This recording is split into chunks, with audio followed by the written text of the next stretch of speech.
On the heels of the 2024 presidential election, we have the State of the Union, an address given every year by the President of the United States, in which always he outlines what exactly is the State of the Union. Statistically, right now, the majority of Americans believe that the State of the Union is pretty poor. And we're going to see exactly how Biden defends his record tonight here on Speechless.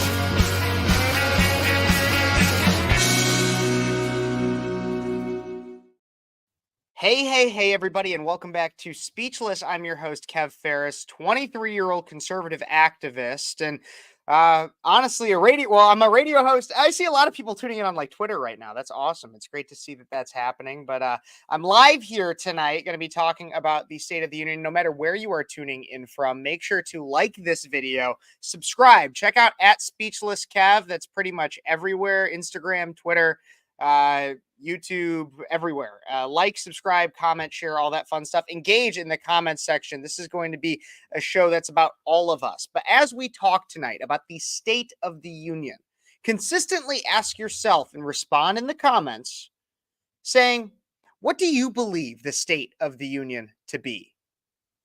With a president who seems to have issue even making a single sentence out of his mouth, what is the state of our union? Frankly, we look weak on the world stage. And leading up to this State of the Union, we have Joe Biden, who this is pretty much what he does. So why don't we just let him speak for himself right here? I have a lot of questions. I better not start the questions. I'll get in trouble. What's your message for Super Tuesday voters? Everyone, please move this way. Super Tuesday, say, do you have a message for voters? Thanks so much. Thank you all. Does he even know where he is right now? Does this man even know where he is? At all? I don't even start the question. I probably shouldn't start the questions. Because if I start the questions, I'm gonna get in trouble. Somebody check this man for bruises, because it seems like he could be being abused. This is elder abuse. The fact that people, honestly, we have 70 million people in this country who should be charged with elder abuse for electing this individual as the president of our nation. To some extent, you can't even blame the man. I mean, he doesn't even know where he is half the time. And so here's the fascinating thing. As I started off this live stream, I simply said, this is the last State of the Union that Joe Biden will be giving as president. Traditionally, or at least in this term, assuming he doesn't get another term, which how could you at the way that he's polling? But assuming he doesn't get another term, this is the last State of the Union that Joe Biden will ever give. This is usually a time, the last one of your first term, that you would get up and it would be, look at all that I have done. Look at how great we are doing. Re-elect me come November.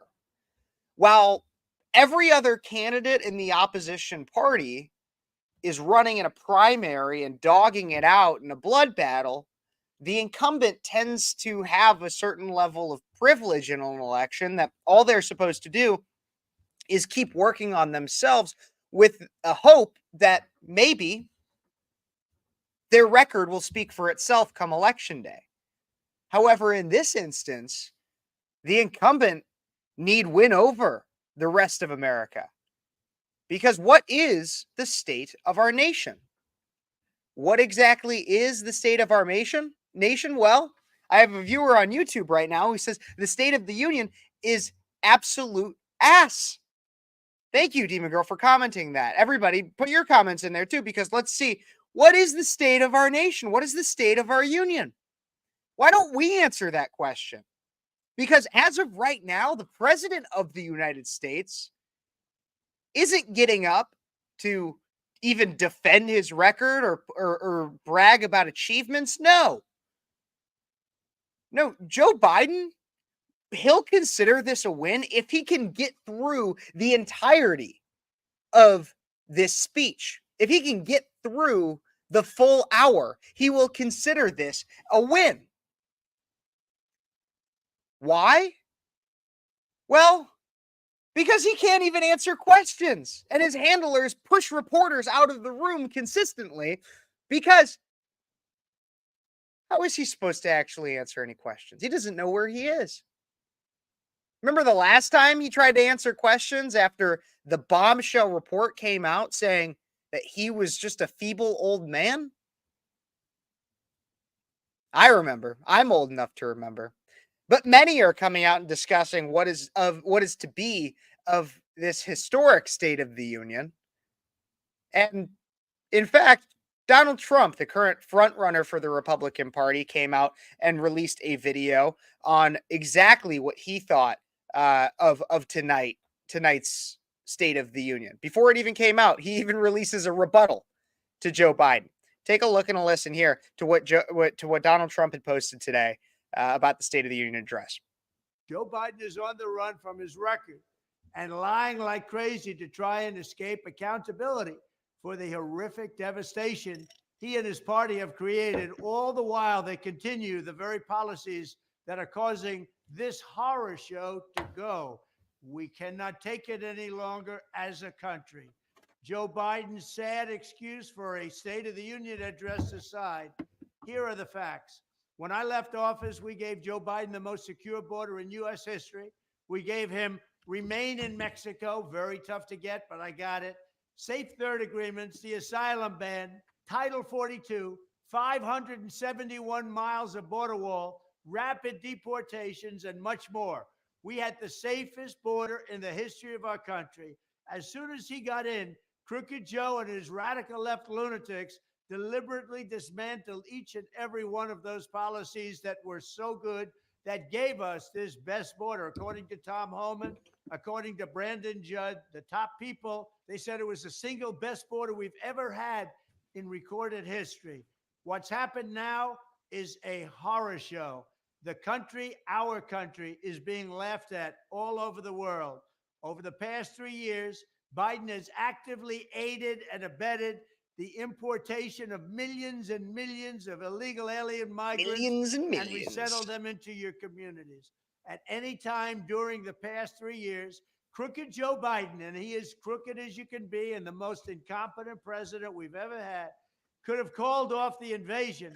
But to this day, he is keeping the hordes of illegal migrants and illegal aliens pouring into the country. By the time his term is up, we can have close to 20 million people in our country. And we have no idea from where they come. We have no idea who they are. They have no identification. Many come from mental institutions. Many come from prisons. They're terrorists. We have a calamity the likes of which we've never seen before. The very first bill Joe Biden sent to Congress was a plan to turn illegal aliens into voting citizens. That's just what we need. No matter what Crooked Joe says, his actions prove his priority is to import a colossal new illegal alien population and let them all stay. My priority is securing our border and sending Crooked Joe's illegals back home. Likewise, the sight of a feeble Joe Biden talking about shrinkflation, the term he uses, is one of the most ridiculous things this country has ever seen. Shrinkflation is just another way of saying inflation. It means that you're losing a lot of money because these people don't know what they're doing. It was all caused by crooked Joe Biden and the people that surround him. And they are radical left, Marxists and fascists and communists and socialists. We have people running our country, the likes of which we have never seen before. He and the communists and his party looted trillions of dollars from you and spent it on illegal aliens and the Green New Scam, triggering the highest inflation in many, many decades. If your packages are getting smaller, that's the reason why, under my leadership, there was no inflation. We had the greatest economy in the history of the world. It's time to tell crooked Joe Biden, you're fired.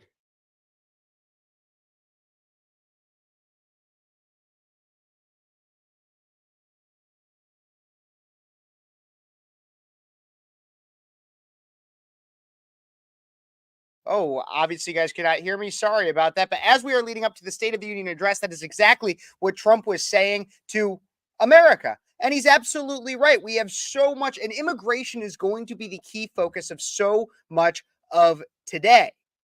especially after the fact that just today, Laken Riley was brought up on the House floor as the House passed an immigration bill named after slain Georgia student Laken Riley. The House on Thursday today passed a bill that would require the detention of any migrant who committed burglary or theft.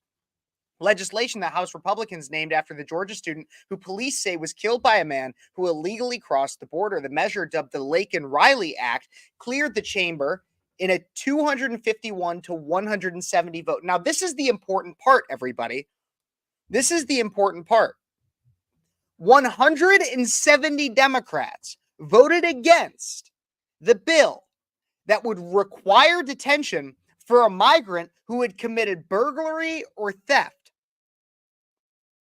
So we have people that are coming to this country illegally, and they not only break that law, but they break another law, such as burglary or theft, violating your right to property. And there are 170 Democrats in the House of Representatives that do not believe that that person should be detained, that they should have some level of detention. That's the country we're living in right now. What is the state of this union?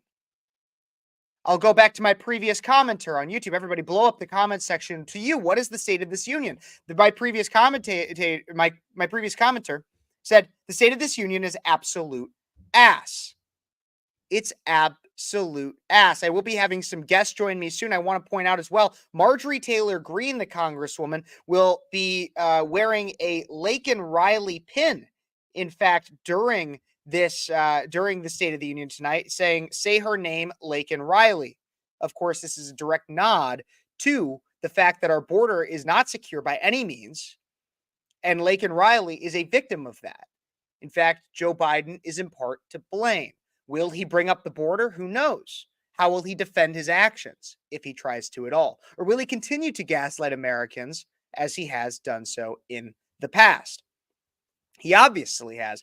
Right before I bring on my my valued guest that'll be joining me tonight, I do want to point out that I do have a very special cam for tonight's viewing. As we're looking through things here, I can bring it up right there, and I call this the clown cam. Everybody, this is the clown cam. We have it right there. Look, it's the clown cam for Joe Biden. The clown cam, because that's what Joe Biden is.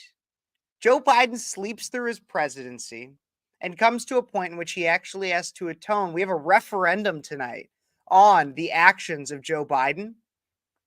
And he sits here like a clown, ready to probably be hopped up on Hunter's cocaine, maybe some crushed up Adderall that he snorts right through. And then he'll be paraded up to read to us the most terrifying bedtime story you will have this year, in a speech he'll call the State of the Union. To discuss with me the actual state of this union a little bit further, my good friend and Breakaway USA contributor, along with myself, I am also a Breakaway USA contributor, Gentry Jevers, right here. Gentry, how are you this evening? I am fantastic. How are you doing? Oh, I'm so excited for this. I'm extremely excited for this because I think this is going to be one of the worst State of the Unions that we've ever seen in our lifetime.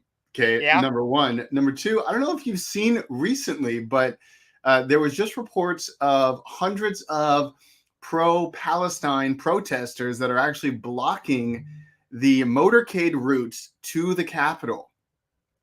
It's happening. Really? It's happening right now. There's a tremendous amount of video on X and on Instagram, and I just think it's really funny. When we did something like that at the Capitol, we got thrown in jail for years. You know, I wasn't there, right? I just want to make that clear. I can show proof I wasn't there. I was in the other Washington state. But yeah, so they're blocking the way, and it's a pro-Palestine protest.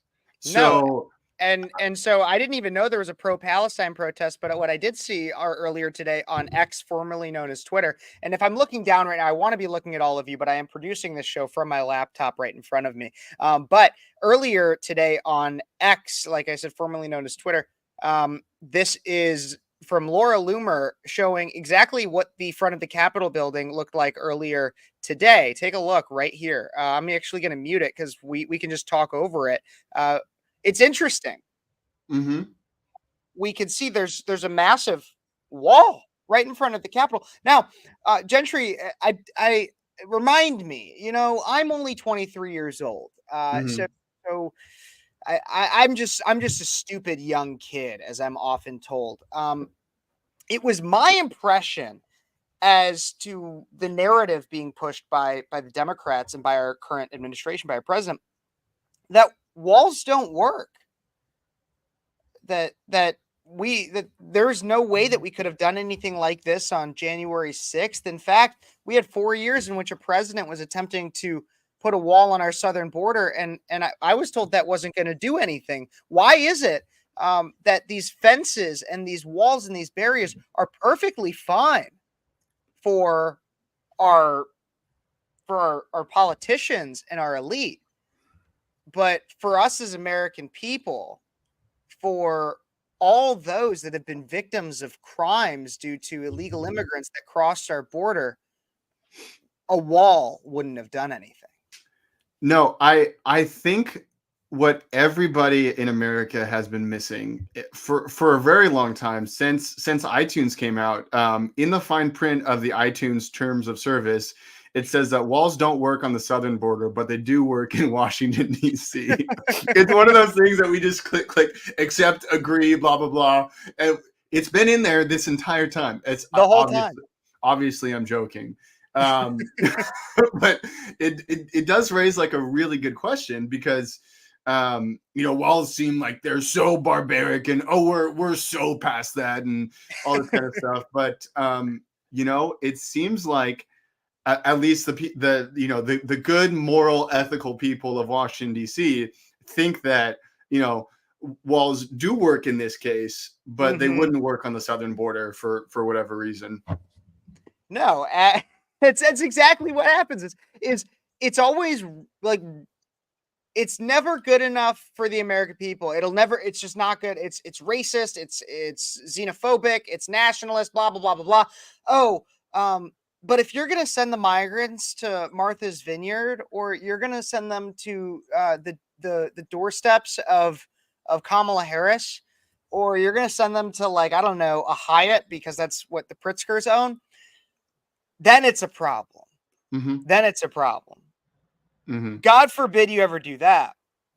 However, if an illegal immigrant rapes, murders, steals, assaults, in any way violates American law, as long as it's not against somebody important to the government and to the elites, then it's just a tragedy. Well, so next thing. So two things here. Number one, the wall, the gates, the wall in Washington, D.C. kind of reminds me of old English castles, right? They would build these incredible castles to keep the peasants out, to keep the serfs out. I think potentially that's what's happening here. And I to be honest, I wouldn't be surprised if a moat is in the plans for Washington, D.C. Number two, though, it is interesting that they're trying to build a wall to keep citizens from doing something crazy. I think potentially a better course of action would be to actually do something good for America, instead of do all these crazy things, say, it's just these MAGA extremists that want to blah blah blah blah blah, and then they are feeling the repercussions of their actions. I'm not saying that people should go storm the Capitol building. That's not what I'm saying at all. No.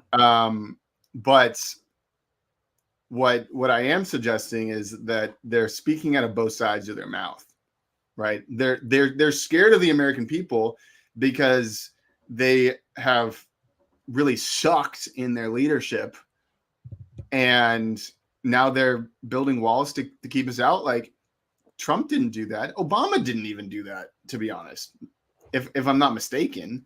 Like, what other president has built so many walls?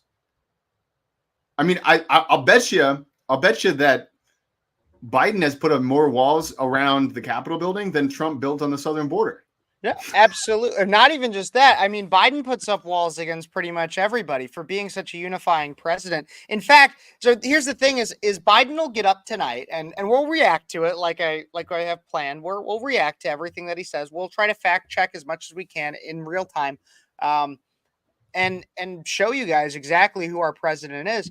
But the thing is, he's going to get up and he's going to pretend like he's had all these successes as if everything's just perfectly fine, when the vast majority of Americans, in fact, according to the New York Times poll that just came out, New York Times Siena, that we saw, we talked about it on Tuesday. I talked about it on my show on Sunday.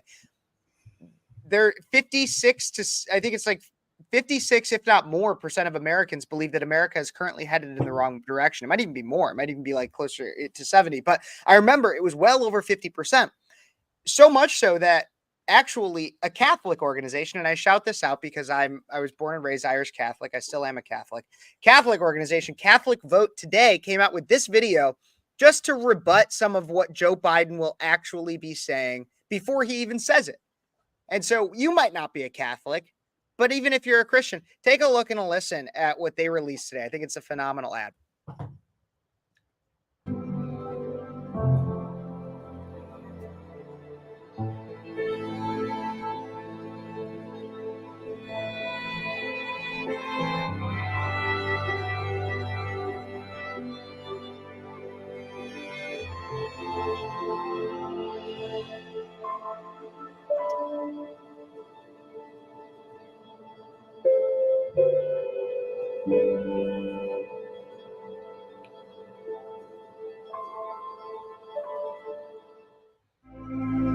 See?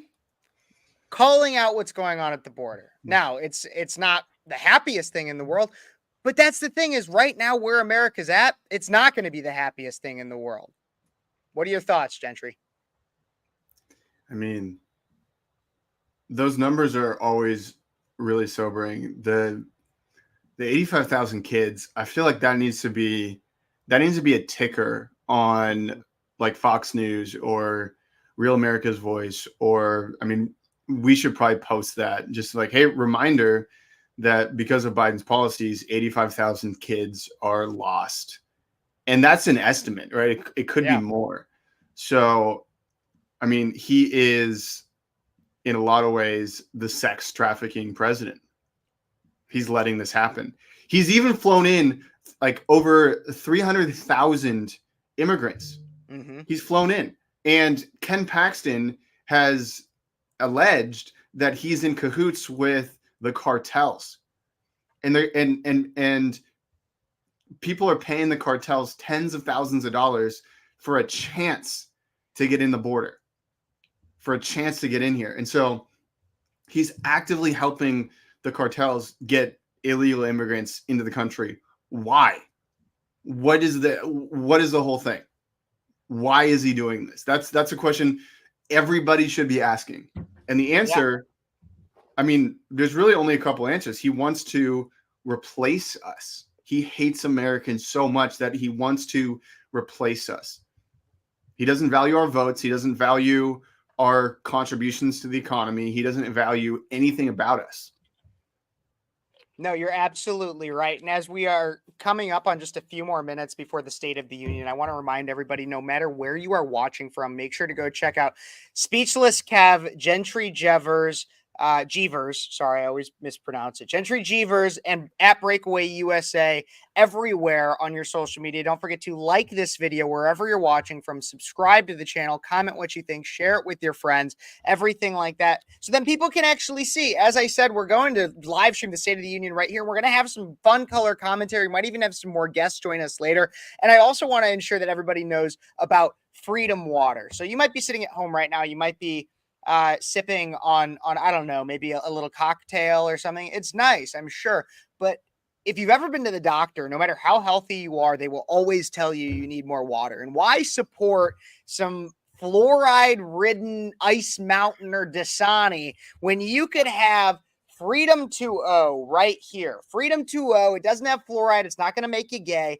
And it has fun sayings on it. Drink this water or move to Canada. I mean, like, seriously, Joe Biden, the state of our union right now might not be great, but America itself and the foundations that we represent are unbeatable.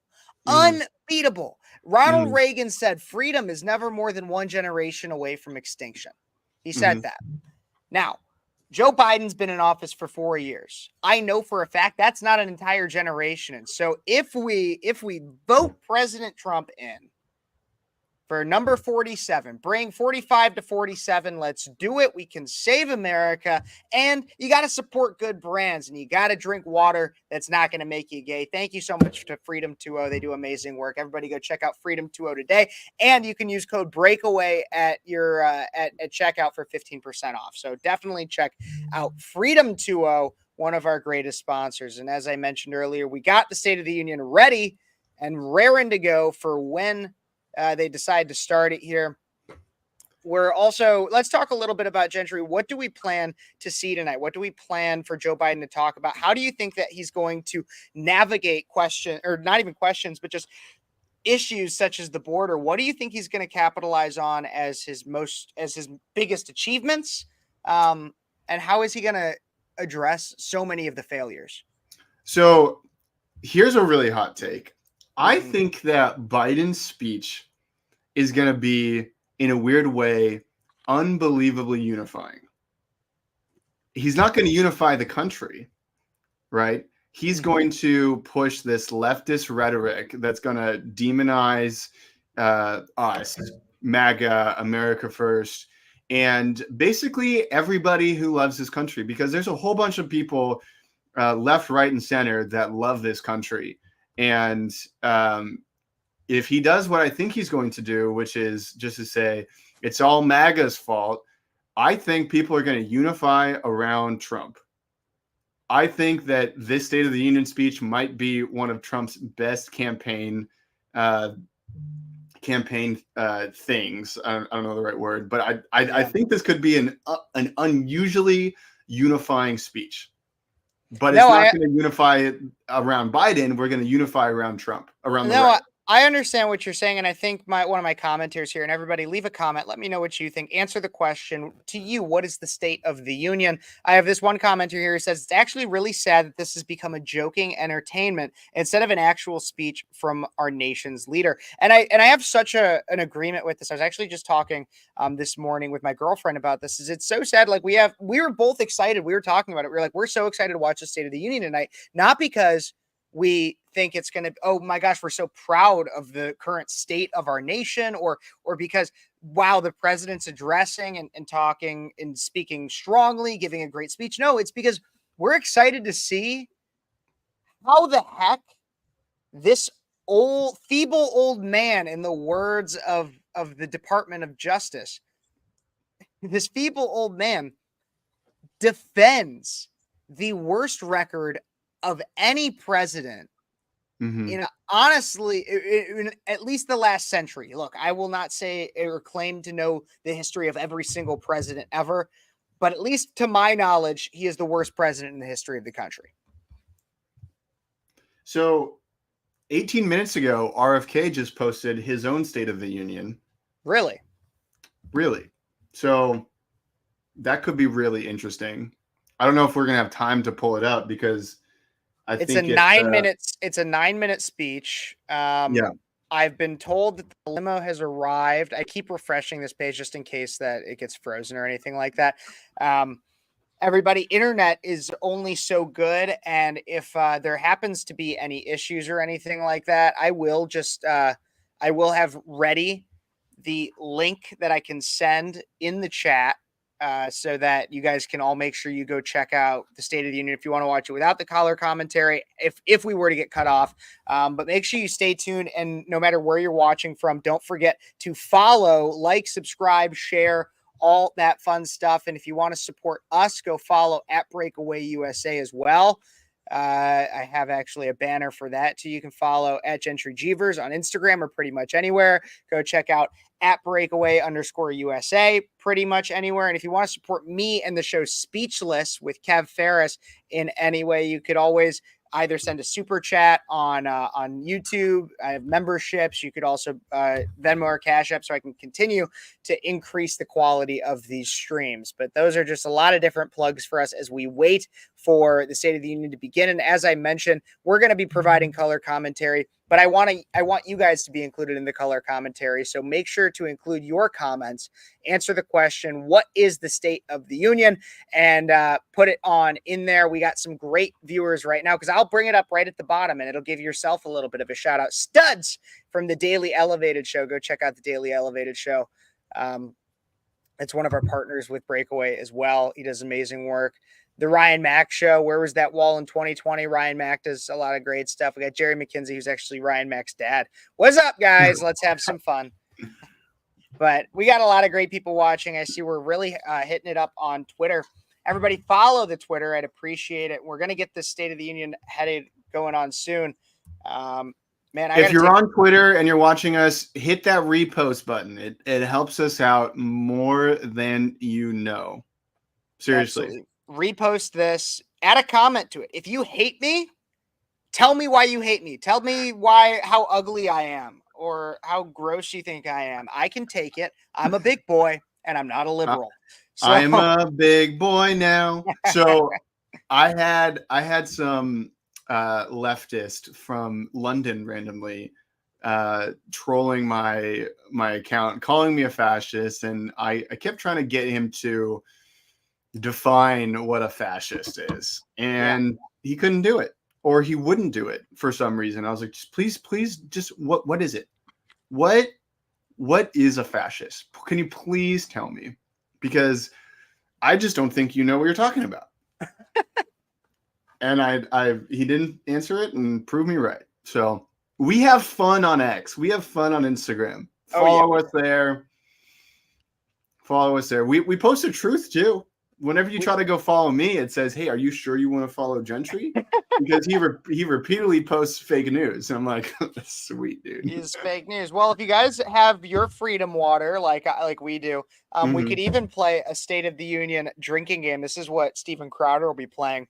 Here's the drinking game of Steven Crowder. It's drink when Biden has a brain fart. Biden says something to let you know he's serious. Hey guys, I'm serious. I'm serious. It's no joke. It's no joke. Biden tells an anecdote, any anecdote. Biden blames Trump or MAGA for a problem that he caused. Biden alludes to saving democracy, which is always what they say. We talked about this on Tuesday. It's everybody's a threat to democracy. Everybody's a threat to democracy. We got to remove Trump from the ballot and deprive America of democracy to save democracy. However the hell that works, these gaslighters. And then finish your drink if someone heckles Biden from the crowd, which I think will be the best part. So everybody, I would recommend getting your Freedom 2.0 so that we can play this drinking game and you can get hydrated. But feel free to grab an alcoholic beverage and we can play this and you can get you could just get absolutely sloshed. Or not. You don't have to drink. You don't have to. You don't have to drink. But don't let Kevin peer pressure you in the drinking. Like I said, get your Freedom 2.0. If you drink Freedom 2.0, you're not necessarily getting overly drunk and you're hydrating yourself. Right. It doesn't have Florida in it. It's not going to make you gay. You're fine. Exactly. As someone who's been like sober for like 2+ years, I always had to throw that in. You don't have to drink. In fact, it'd be better if people drank less. Right, Kevin? I have a little, Kevin? Right, Kevin? Right, look, Kevin? I think there's some people that could probably use a drink or two, and Joe Biden is one of them. How much more fun would this State of the Union be if Joe Biden was not only himself, but also took like 2 shots and pounded them at the stand? Like he walks in and he just takes out a flask and he's just like, all right, let's do it, everybody. Like I'd have a little bit more respect for him. if he got up there and he was like, man, like I'm really gonna need this tonight because I've been screwing all this up and I just need a drink. I'd have a lot more respect for the man. And but I mean, a lot more than 0 is 2. So like a lot more respect isn't that much. Well, for the comedic relief, maybe. I don't know if I want our world leaders just drinking at the podium. I know that they do it all the time, and they're basically all of DC is just like a frat house where they basically sort of get stuff done. Drinking is like the more innocent of the things that people in DC tend to do. That is true. That is true. But it always involves drinking. Yeah. Well, there's always going to be a drink or two. And look, to some extent, like I've said before, when the cocaine was found in the White House, I said it should probably be somebody from Biden's PR team or something because, man, I wouldn't blame him. I wouldn't blame him when this man is, where am I? Or he calls for dead congressmen and is like, everybody, stand up. Where are you? And she died 3 weeks ago. Like, yeah, if I was part of his PR team, I'd probably be snorting lines too. It'd be the only way I get through the flipping day. So, yeah, when it comes to drinking, yeah, sure, take a shot if you need one because, man, having to deal with that guy. I even saw a tweet, and I don't know if this was real, but I saw a tweet earlier today that it was a post about the State of the Union and it was a screenshot of the White House posting about the State of the Union, and it had said 2023 on it. Like they had made and so I think it's since deleted. Maybe I could see if I could find it real quick. But like, and so somebody posted that and they were like, you can go. What are you used to say? Breaking 911 posted it. Breaking 911. All right. So if you go look through their Twitter, but to be honest, like as you're looking that up, I got to give props to Biden's PR team because, I mean, I think they're the hardest working team in the world. They make him look decently good for how bad of a person he is. Like he's in bad shape. Like they evaluated him and he's not all there. Can't remember a lot of stuff, a lot of really important stuff, like when his brother died. Seriously, yeah. So or when he literally gets up at the stand trying to tell everybody how good his memory is, and so he brings out a rosary that he can't remember where Bo gave it to him. Right. Yeah, I remember that. Right. Exactly. He could have saved it all with that, but he just couldn't hold it together. The guy's memory is declining like crazy. On some level, I found it. This is actually real. I found it. And again, I'm still monitoring everything about like when the State of the Union is actually going to start. But this is actually, you notice down at the bottom corner here, it says State of the Union 2023. But it also says live February 7th. February 7th, which is it's March 7th. Yeah. Exactly.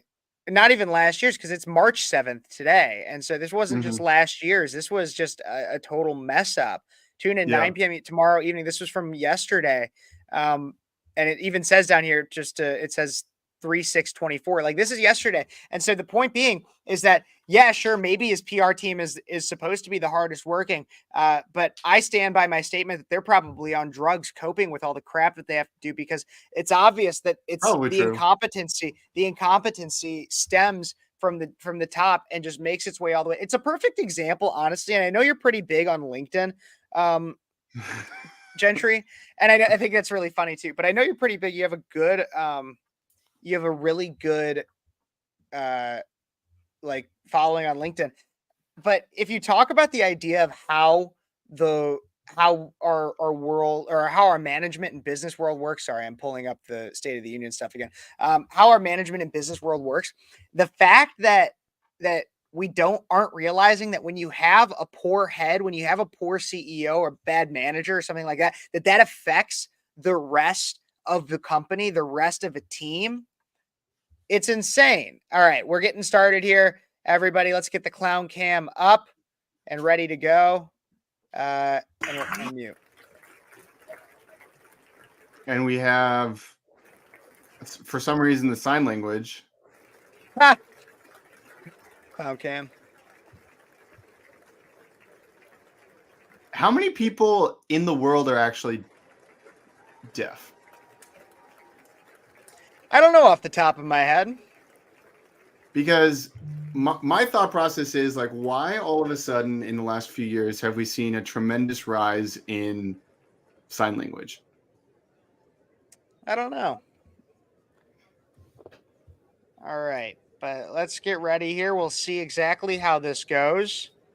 Everybody, no matter where you are watching from, leave your thoughts in the comments to anything that is said here. Don't forget to like this video. If you're on Twitter, repost it. Please repost this video right now. Go do it. It's really quick. Do it. It's right down there. Go repost this video. Comment what you think. Share it with a friend. Like I said, repost and subscribe. Like, subscribe, share, all that stuff.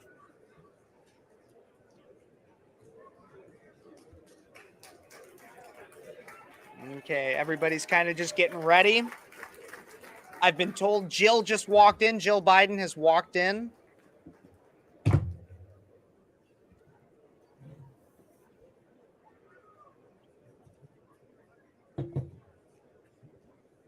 If you leave comments, I will be filtering them through below as we go through the night. You have a pretty sadistic crowd here, huh? Yeah, I get some fun people. Kev, what's your favorite drink? Whiskey. I like whiskey. There's Pete Booty Cheeks. Did you know actually, so Pete's middle name starts with a P. I think it's like Peter Paul or something. And so if you look at his initials and the first 4 letters of his last name, it's PP Butt. Yeah, it's PP Butt. How old are you? I'm just saying. PP Butt. I know I wore this sweatshirt the other night too, but I just felt like it was so fitting for what's going on right now. FJB. FJB. Who are these people? So if we look here, I mean, many of them are congressmen and representatives or cabinet members. I think many of these are cabinet members. I see Mayorkas there. Also, I think it's funny. Okay, so Democrat women, I'm going to mute this while it comes up. But Democrat women, you'll notice many of them are wearing white. And I find this funny because many of them are wearing white. And the reason they're doing it is to show solidarity with reproductive rights and all that kind of crap. Ironic how white, the traditional symbol of innocence, purity, virginity, is being associated with the brutal slaughter of the unborn. Right? There's also rumors, and I don't see it in the audience currently, but there's rumors that people are that Democrat women or Democrats, if not dressed in white, are dressed in blue and yellow in support of Ukraine. Oh, of course. Because the Democratic Party does not represent Americans. They represent everybody that's fighting a war around the country or around the world that's not America, or they support illegal immigrants. Mm-hmm. It's not about you. It's not about Americans.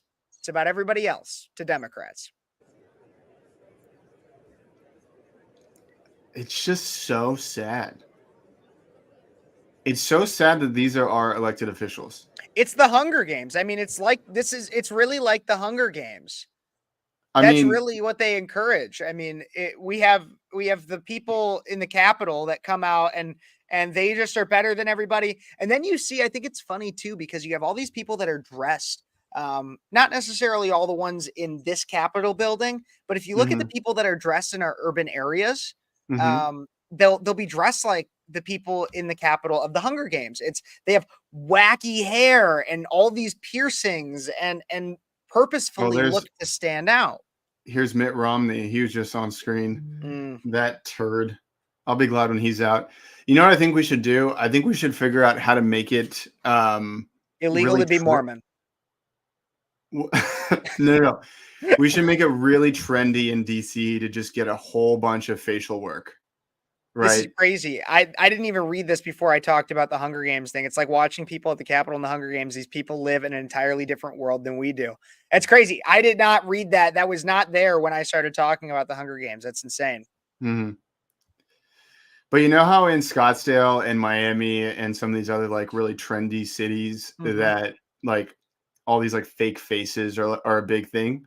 Yeah. We should make that a thing. We should start plastic surgery places in DC and get all these politicians to come in and we'll just make them look like how their soul is.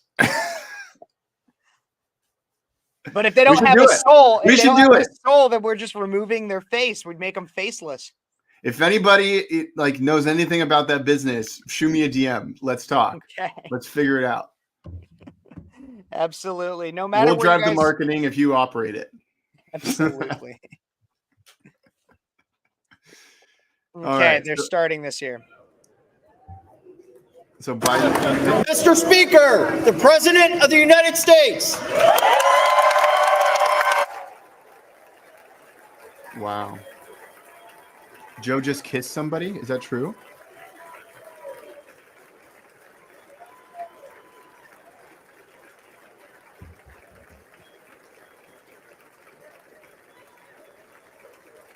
Is that Marjorie Taylor Greene in her MAGA hat? Yeah. Oh, they're holding up the pins. So Marjorie Taylor Greene and her cohort, they are wearing Say Her Name, Laken Riley pins. And there's been a huge discussion online today to see if Biden will actually mention Laken Riley at all, or the tragedy that happened. So, oh my gosh. I can't imagine going and working in that environment with all the people that I just despise. I'm actually really glad I didn't go work on the Hill, to be honest, because I don't know if I can handle it. I would just blow a fuse. I don't have the temperament for that. I feel like this lady who's doing the sign language is on the stream with us, like she can hear us. I know, it's like she's our little extra person. Oh, man. What a crazy, crazy time we live in. Is that person wearing a lei? Hopefully she's from Hawaii. Otherwise, that's cultural appropriation right there. Yes, absolutely. My gosh.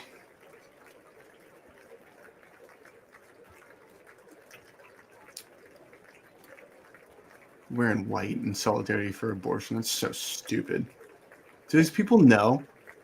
I feel like one thing that we could do is just like mail pictures of what an abortion actually looks like the aftermath of it, to these people's homes or their offices, and just say, look at these. Look at these. Actually, we could do that. I'm going to message some of my pro-life friends.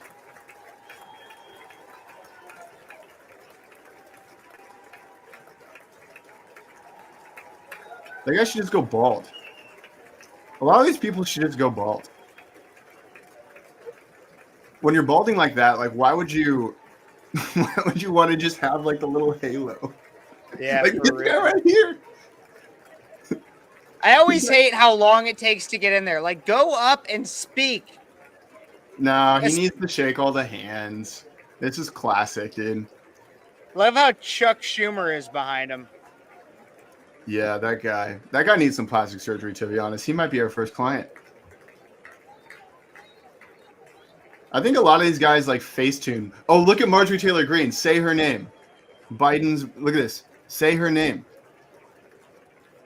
She's saying, say her name. Yeah. And he's like, what's going on? Well, who is this woman? Marjorie Taylor Greene getting full video of it. Oh, she got some good stuff. I can tell. Look at that. She's a freaking champion.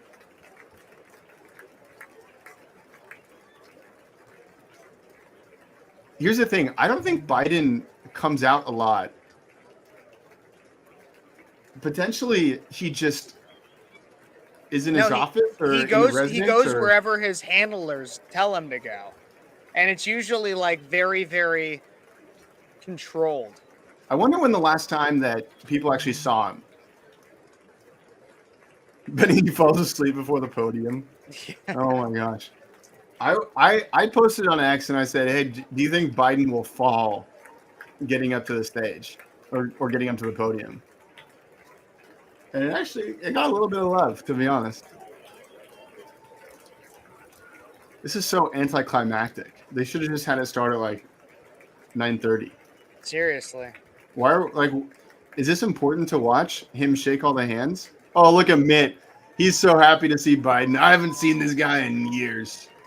He hasn't come out of his freaking basement. Look at the guy from Texas, like saying, "Oh, look, he's from Texas."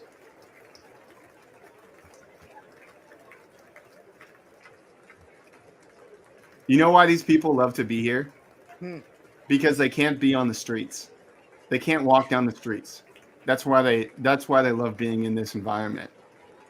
If they go back home, they're infamous. Chuck Schumer, I bet you he can't walk down the street in his district. Yeah, I see what you're saying, but like there's 535 people in Congress. The amount that you could name and recognize on the street is very few of that 535.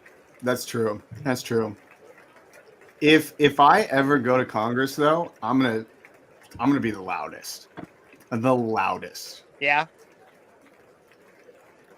Oh, let's watch him take a selfie. Oh, he actually knows how to work a camera. That's surprising. That picture will never see the light of day.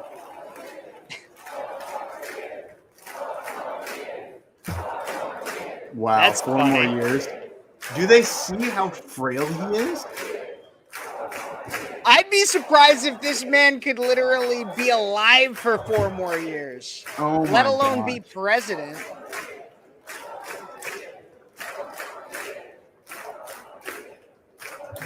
I just can't. That place is packed, actually. In the comments, tell me something that would last longer than Joe Biden in the next 4 years. If that made sense. Make it clean. Don't go the dirty route, please.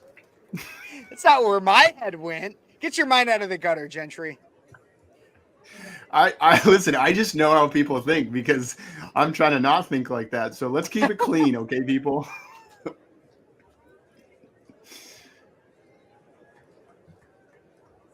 Look at these guys cheesing. Oh my gosh. I guess it is cool to be around a president, but I don't know. Oh, I shook Biden's hand at the 2024 State of the Union. What do you think he's saying right now? Hey, where am I? What's going on? I wonder how many people's names he's forgotten. I bet you he calls everyone corn pop. I bet you that's what's happening. Are you corn pop? I haven't seen you in years. He's not making the podium in less than 4 years. Oh man. Ryan Mack. Good comment there. All right. Your Speaker mom. Johnson is just kind of watching. I don't know how he's standing next to Kamala Harris. Kamala Harris is looking away from him, kind of like what you do if you're standing next to someone that you don't like, that you don't want to like make eye contact or look at. Yeah.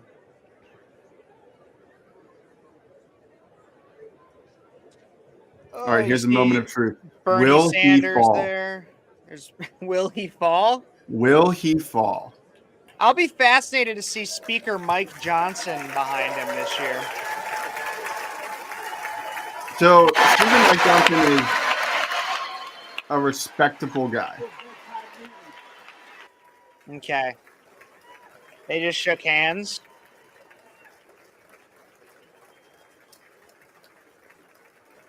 So when Nancy Pelosi ripped the State of the Union speech when Trump was president, she should have gotten a lot more trouble for that. Tony. Because that's an official document. Yeah, it's supposed to go in the National Archives. Exactly.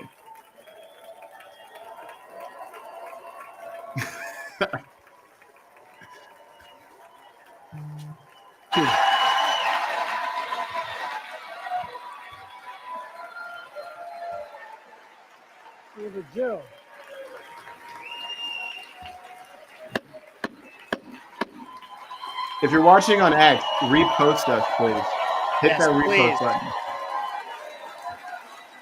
Good evening.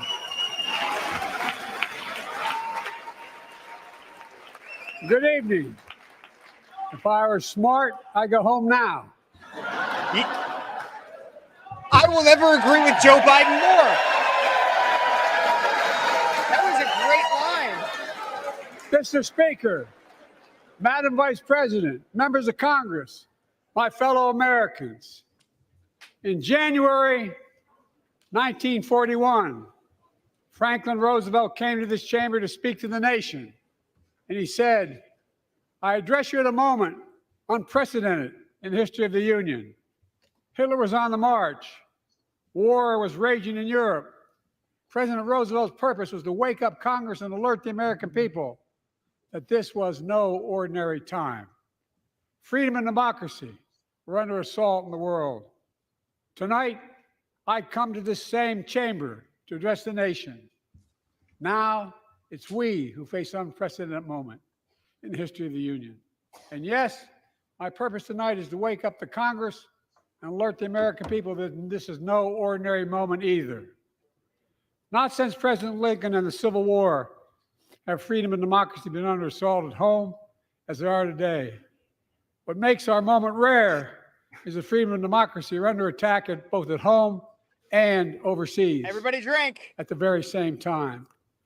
Overseas, Putin of Russia is on the march, invading Ukraine and sowing chaos throughout Europe and beyond.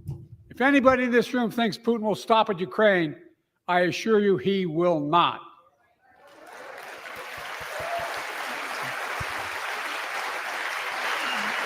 But Ukraine, Look at all the Republicans sitting. Ukraine can stop Putin. Ukraine can stop Putin if we stand with Ukraine and provide the weapons So who is it that's really it needs to defend actually itself. stopping Putin? Would it be Ukraine or is it us? Because we're the one that's going to fund all that shit.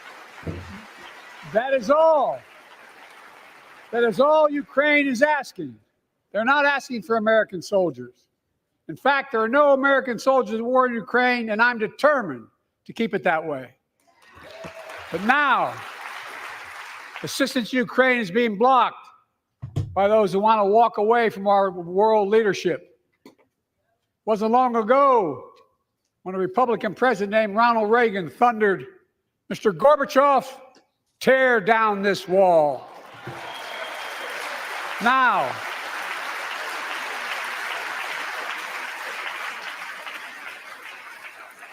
Now, my predecessor, a former Republican president, tells Putin, quote, do whatever the hell you want. That's a quote. No, he The didn't say former that. president actually said that. Lies. Bowing down to a Russian leader. I think it's outrageous, it's dangerous, and it's unacceptable. Lies. Straight up lying.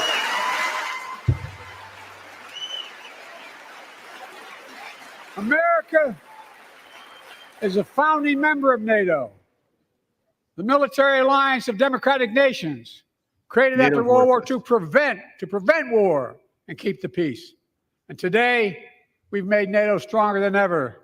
We welcomed Finland to the alliance last year. And just Finland. this morning, Sweden officially joined, and their minister is here tonight. We're going to stand up. He sure Welcome, squints a lot. welcome, welcome, welcome. Trying to read the teleprompter. That's what he's doing. He's reading the teleprompter. And they know how to fight. Mr. Prime Minister, welcome to NATO, the strongest military alliance the world has ever seen. I say this to Congress, we have to stand up to Putin. Send me a bipartisan national security bill. History is literally watching. History is watching. History is The United watching. States walks Who is away. history? It will put Ukraine at And risk. how are they watching? Europe is at risk. That's The sexist. free It world should will be be her at risk, story. emboldening others to do what they wish to do us harm. My message to President Putin, who I've known for a long time, is simple. We will not walk away.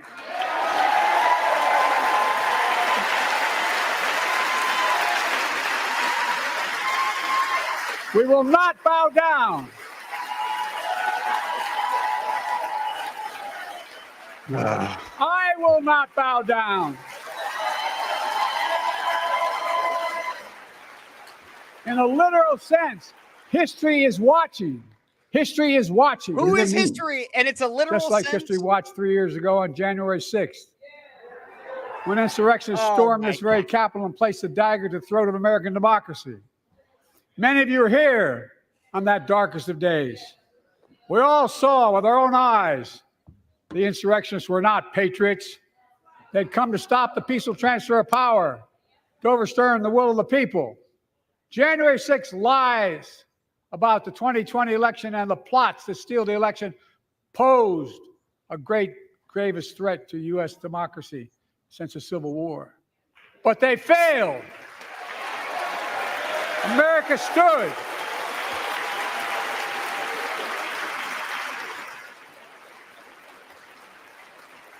America stood strong and democracy prevailed. We live in a must be constitutional republic. The threat to Not a democracy must be democracy. defended. My predecessor and some of you here seek to bury the truth about January 6th. No, I will you're not do burying that. the truth about January 6th. This is the moment to speak the truth and to bury the lies. Here's the simple truth. You can't love your country only when you win. I think I love my country more now than when Trump was president, because we're fighting so hard to take it back. Oh my God. As I've done ever since being elected to office, I ask all of you without regard to party to join together and defend democracy. Remember your oath of office is defending against all threats, foreign and domestic. I really You're hate the- that you're the quote. No, no, domestic- no. I hate that quote Respect of free and you fair only elections, love your restore country trust when in you our win. institutions. Because what To did make the clear, left do political under violence Trump? has absolutely no place. True. No place in America. Zero place. Again, Look at these It's not. Republicans standing. it's not hyperbole to suggest history is watching. What does that Watching. mean? Your children What does and that grandchildren mean? will read about this day and what we do. History is watching another assault on freedom. Joining us tonight is Latoya Beasley, a social worker from Birmingham, Alabama. 14 months ago, she and her husband welcomed a baby girl thanks to the miracle of IVF. She scheduled treatments to have that second child. Wait, so The he's gonna Alabama mention Supreme Court IVF shut before down Laken IVF treatments Riley? across the state, unleashed by a Supreme Court decision overturning Roe v. Wade. She was told her dream would have to wait. What her family had got through should never have So happened. he's fighting for Unless IVF Congress and acts, it could abortion happen at the again. same So time. tonight, let's stand up for families like hers. To my friends across the aisle, don't keep this No, because waiting any that's longer. their plan is they're going to ignore science and try to Guarantee the equate right to AVF. IVF with abortion. Guarantee somehow. it nationwide.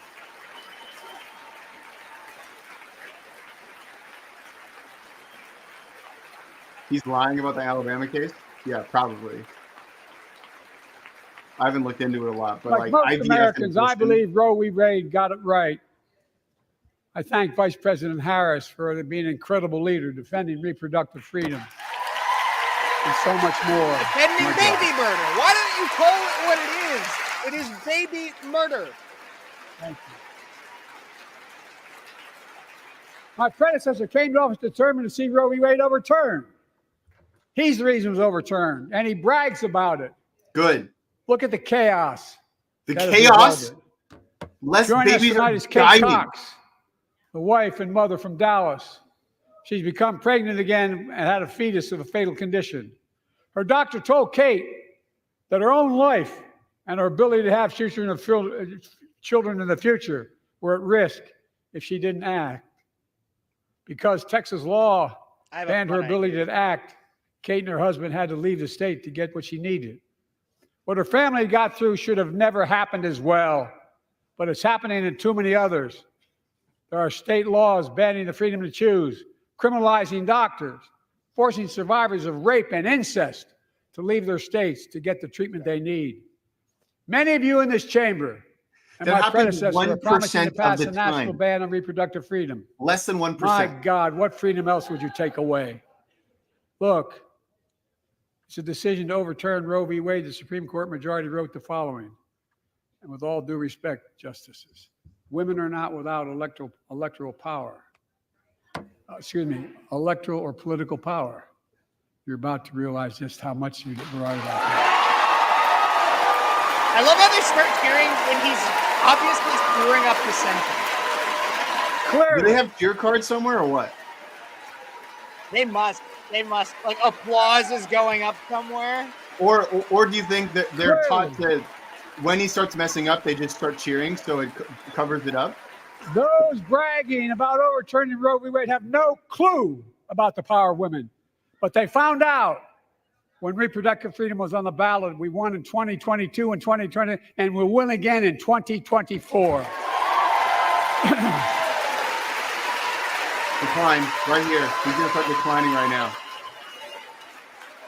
Yep, he's going to hit his wall. I think he's starting to hit it. If you, the American people, send me a Congress that supports the right to choose, I promise you, I'll restore Roe v. Wade as the law of the land again. Fake Catholic, excommunicate him from the church. Folks, America cannot go back. I'm here tonight to show what I believe is the way forward, because I know how far we come. 4 years ago next week, before I came to office, the country was hit by the worst pandemic and the worst economic crisis in a century. Remember the fear, record losses? Remember the spikes in crime and the murder rate, raging virus that took more than 1 million American lives? Oh my God. Loved ones, millions left behind. A mental health crisis of isolation and loneliness. A president, my predecessor, failed the most basic presidential duty that he owes to American people, the duty to care. I think that's unforgivable. Nice. Somebody in the I audience. came to office determined to get us through one of the toughest periods in the nation's history. We have. It doesn't make news in 1,000 cities and towns. The American people are writing the greatest comeback story never told. The greatest comeback story never told? So let's tell the story here. Tell it here and now. America's comeback is building the future of American possibilities, building an economy from the middle out and the bottom up, not the top down. That doesn't make any sense. Investing in all America, in all Americans, to make sure everyone has a fair shot. We leave no one behind. The pandemic no longer controls our lives. The vaccines that saved us from COVID are now being used to beat cancer, turning setback into comeback. That's what America does. Wait, the vaccine is being That's used. what America does. Is going to beat cancer? The vaccine causes cancer. It's causing cancer. Folks, my inherited economy is on the brink.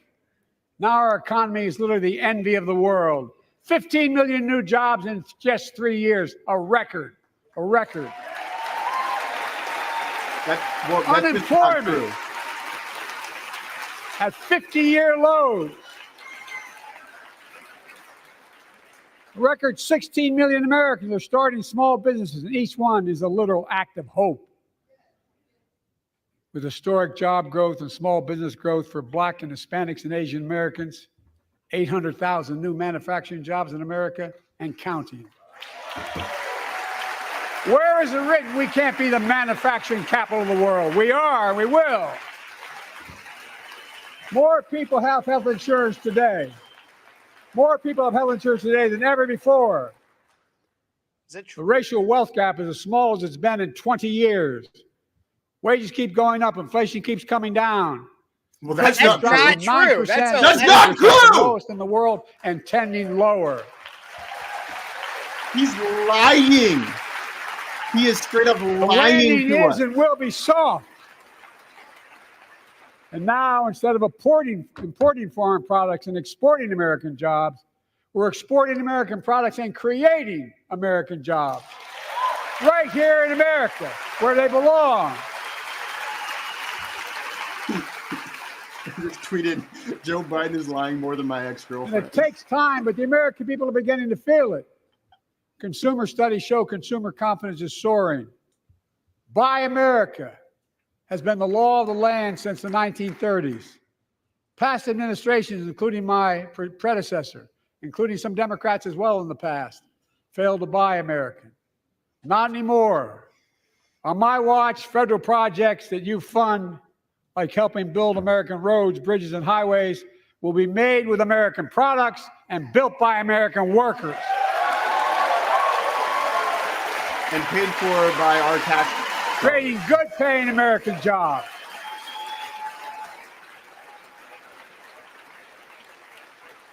And thanks to our CHIPS and Science Act, the United States is investing more in research and development than ever before. During the pandemic, a shortage of semiconductors, chips, that drove up the price of everything from cell phones to automobiles. And by the way, we invented those chips right here in America. Well, instead of having to import them, private companies are now investing billions of dollars to build new chip factories here in America, creating tens of thousands of jobs. Many of those jobs paying $100,000 a year and don't require a college degree. I actually like that. I don't think college is relevant. In fact, my policies have attracted $650 billion in private sector investment in clean energy, advanced manufacturing, creating tens of thousands of jobs here in America. Recovering jobs after they were lost because Democrats shut down the country is not job creation, Mr. President. And thanks to our bipartisan infrastructure law, 46,000 new projects have been announced all across your communities. And by the way, I noticed some of you have strongly voted against it, or they're cheering on that money coming in. I like it. I'm with you. I'm with you. He's going off script. And if any of you don't want that money in your district, just let me know. Modernize our roads and bridges, ports and airports, public transit systems. Removing poisonous lead pipes so every child can drink clean water without risk of brain damage. Clean water without risk of brain damage? Is he taking fluoride out of the water? I have no idea. High-speed internet for every American, no matter where you live, urban, suburban, or rural communities, in red states and blue states. Record investments in tribal communities because of my investment in the family farms. Family farms owned by Bill Gates, maybe? Because I invested in family farms led by my Secretary of Agriculture, who knows more about this than anybody I know. What do you say? We're better able to stay in the family for those farms and their children and grandchildren won't have to leave home to make a living. It's transformative. The great comeback story is Belvedere, Illinois, home to an auto plant for nearly 60 years. Before I came to office, the plant was on its way to shutting down. Thousands of workers feared for their livelihoods. Hope was fading. Then I was elected to office and we raised the Belvedere repeatedly with auto companies knowing unions would make all the difference. The UAW worked like hell to keep the plant open and get these jobs back, and together we succeeded. Instead of auto factories shutting down, auto factories reopening, a new state-of-the-art battery factories being built to power those cars there at the same.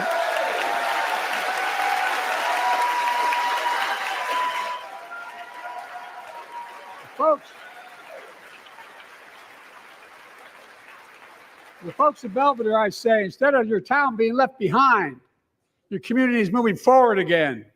Because instead of watching auto jobs in the future go overseas, 4,000 union jobs with higher wages are building the future in Belvedere right here in America. I'll be honest, I don't know anything about that. And I don't think anyone else does either because it hasn't been talked about. Here tonight, so I doubt it's actually is happening. UAW President Shawn Fain, a great friend and a great labor leader. Shawn, where are you? Stand up. It's union stuff. He's bolstering the idea of unions, which we all know operate and Dawn like organized crime. And Dawn Sims, a third generation worker, UAW worker at Belvedere. Shawn, I was proud to be the first president to stand on the picket line, and today Dawn has a good job in her hometown, providing stability for her family and pride and dignity as well. Showing once again, Wall Street didn't build America. They're not bad guys. They didn't build it, though. The middle class built the country, and unions built the middle class. But you're destroying the middle class. He's destroying the middle class. Why is she there? I say to the American people, when America gets knocked down, we get back up. We keep going. That's true. That's America. Just like you when you're trying to walk up the steps of an airplane. That's you, the American people. It's because of you America's coming back. It's because of you our future is bright. It's because of you that tonight we can proudly say the state of our union is strong and getting stronger. Well, that's a lie. That's a bold-faced lie. He hasn't mentioned Laken Riley or illegal immigration once. Nope.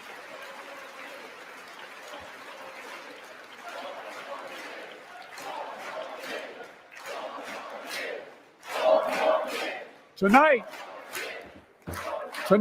I want to talk about the future of possibilities that we can build together.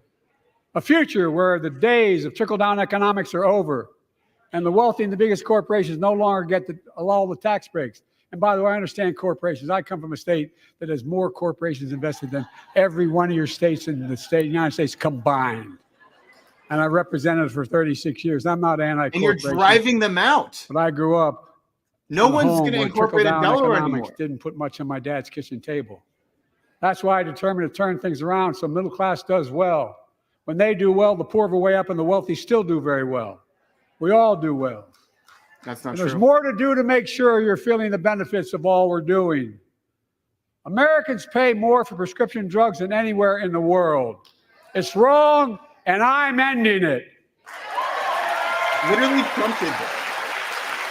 And actually, Mark Cuban is doing a really good job of this too. Don't like his politics, but he's doing a really good job on this. With the law that I proposed and signed, not one of you Republican buddies voted for it. We finally beat Big Pharma. Instead of paying $400 a month or thereabouts for insulin with diabetes, and that's it only literally costs $10 something to make. Donald Trump They only did. get paid $35 a month now and still make a healthy profit. Literally, the $35 was you raised it and then you lowered it to make it seem like you did it. But what to do next? How much Pfizer money have you gotten? You the cost of insulin $35 a month for every American who needs it. Everyone. Maybe instead of like lowering insulin prices, which is a good thing, by the way, promote healthy eating. People have talked about it, but finally we got it done and gave Medicare the power to negotiate lower prices on prescription drugs, just like the VA is able to do for veterans. That's not just saving seniors money, it's saving taxpayers money. We cut the federal deficit by $160 billion. Because Medicare will no longer have to pay those exorbitant prices to Big Pharma. This year, Medicare is negotiating lower prices for some of the costliest drugs on the market that treat everything from heart disease to arthritis. It's now time to go further and give Medicare the power to negotiate lower prices for 500 different drugs over the next decade. Did you have an earpiece in this time? We're making a lot of money, guys. And they'll still be extremely profitable. Will not only save lives, it will save taxpayers another $200 billion. Starting next year, the same law caps total prescription drug costs for seniors on Medicare at $2,000 a year, even for expensive cancer drugs that cost $10,000, $12,000, $15,000. I want to cap prescription drug costs at $2,000 a year for everyone. Folks, I'm going to get in trouble for saying that, but if you want to get in Air Force One and fly to Toronto, Berlin, Moscow, even Moscow, probably.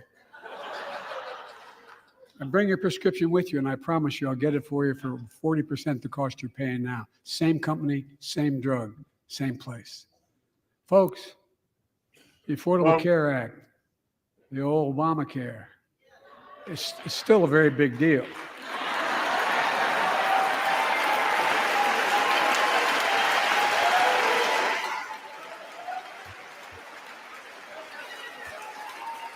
Look at Nancy Pelosi.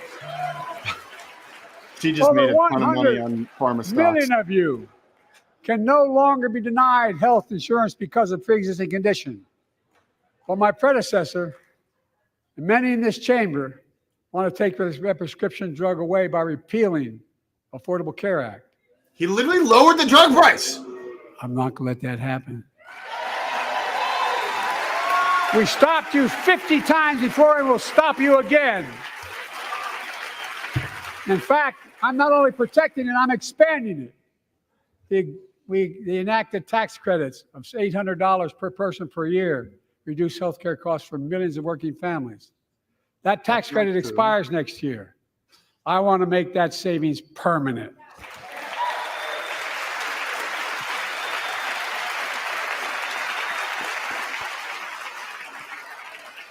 To state the obvious, women are more than half our population, but research on women's health has always been underfunded. That's why we're launching the first ever White House initiative on women's health research, led by Jill, doing an incredible job as First Lady. Oh my God. That's going to be a nightmare.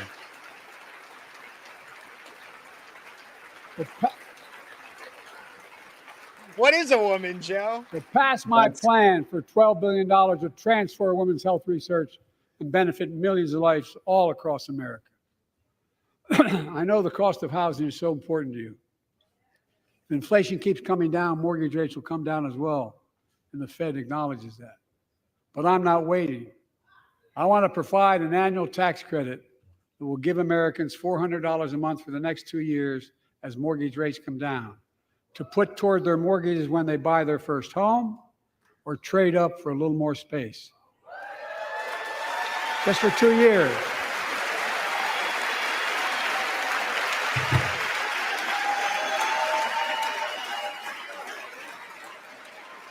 And my administration is also eliminating title insurance on federally backed mortgages. When you refinance your home, you can save $1,000 or more as a consequence. For millions of renters, we're cracking down on big landlords who use antitrust law, who break antitrust laws by price fixing and driving up rents. We've cut red tape so builders can get federally financing, which is already helping build a record 1.7 million new housing units nationwide. So he likes builders, but he doesn't like now landlords? pass. I wonder if he's Now going to talk pass about and build interest rates. and renovate How the Fed has raised 2 million interest rates affordable more than homes pretty much and ever bring those rents during his down. presidency. So I'm just hearing the opposite of whatever he's saying. Rents are going to go up because of all these new things. To remain the strongest economy in the world, we need to have the best education system in the world. Is he going to talk about And I suspect all of bailing you, kids out again? want to give every child, a good start by providing access to preschool for 3 and 4 years old. Oh my God. You know, You're starting the I think indoctrination I pointed even out younger. last year. Don't do it. Don't put your kids in government preschool. I think I pointed Please, out for last the love of year. No, they might turn that out. children coming from broken homes They where might there's turn no out like books, me not or read to, Gentry. not spoken to very often. Start school, kindergarten, or first grade, having heard 1 million fewer words spoken. Well, studies show that children who go to preschool are nearly 50% more likely to finish high school, go on to earn a 2- and 4-year degree, no matter what their background is. I'm seeing it from the economic side. They're going to tax people more for preschools, and they're going to make more money on the loans from. Well, I think more about the fact that year we're and a half ago graduating with kids the from leaders high of the school that Business don't Roundtable. have, that can't read They were at grade mad level. that they were angry. I think, well, they were discussing why I wanted to spend money on education. I pointed out to them as vice president, I met with over 182 of those folks. Don't hold me to the exact number. And I asked them what they need most, the CEOs. And you've had the same experience on both sides of the aisle. They say a better educated workforce, right? So I looked at them and I say, I come from Delaware. DuPont used to be the 8th largest corporation in the world. And every new enterprise they bought, they educated the workforce to that enterprise. But none of you do that anymore. Why are you angry with me providing you the opportunity for the best educated workforce in the world? And they all looked at me and said, I think you're right.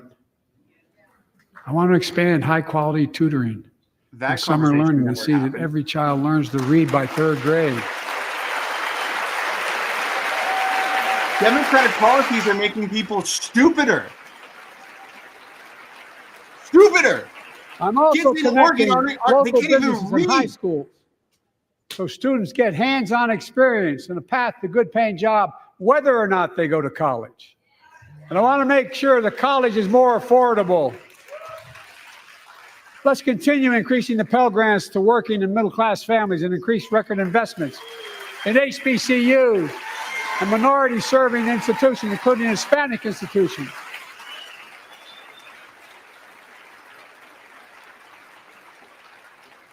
When I was told I couldn't universally just change the way in which we dealt with student loans, I fixed 2 student loan programs that already existed to reduce the burden of student debt for nearly 4 million Americans, including nurses, firefighters, and others in public service. Like Keenan Jones, a public educator from Minnesota, who's here with us tonight. Keenan, where are you? Keenan, thank you. He's educated hundreds of students so they can go to college. Now he's able to help, after debt forgiveness, get his own daughter to college. So apparently, Truth Social, as well as multiple government websites, folks, including DHS, ICE, FEMA, and Secret Service, are now down.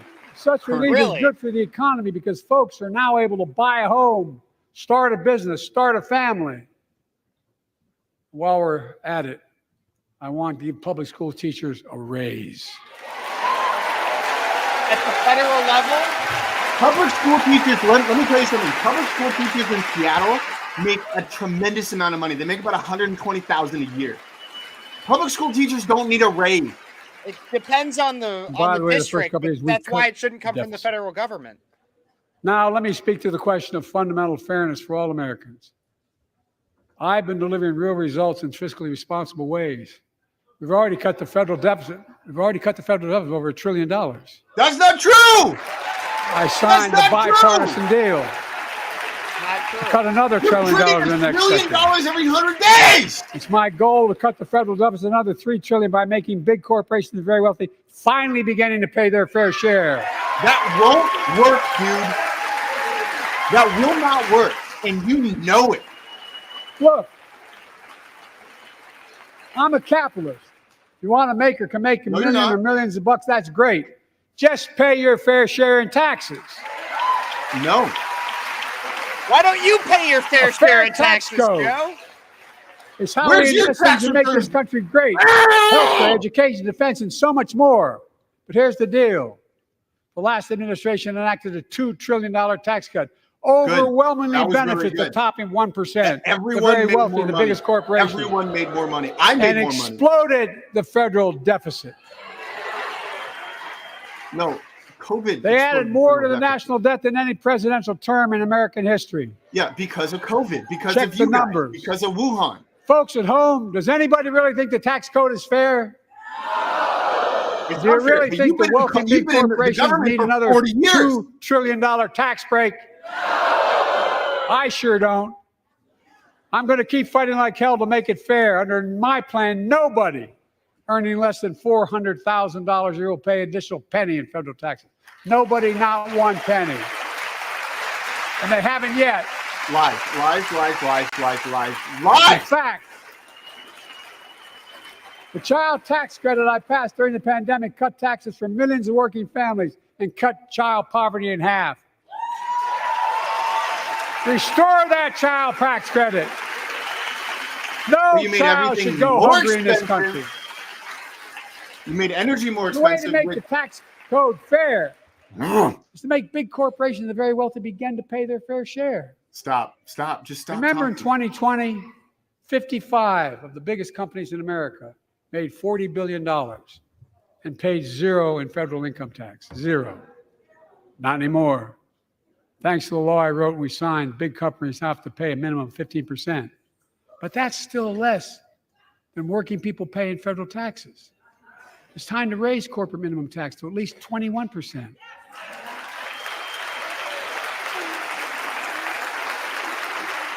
So every big corporation finally begins to pay their fair share. I also want to end tax breaks for big pharma, big oil, private jets, massive executive pay when it's only supposed to be $1 million that can be deducted. They can pay them $20 million if they want, but deduct $1 million. End it now. You know, there are 1,000 billionaires in America. You know what the average federal tax is for those billionaires? No. They're making great sacrifices, 8.2%. That's far less than the vast majority of Americans pay. No billionaire should pay a lower federal tax rate than a teacher, a sanitation worker, or a nurse.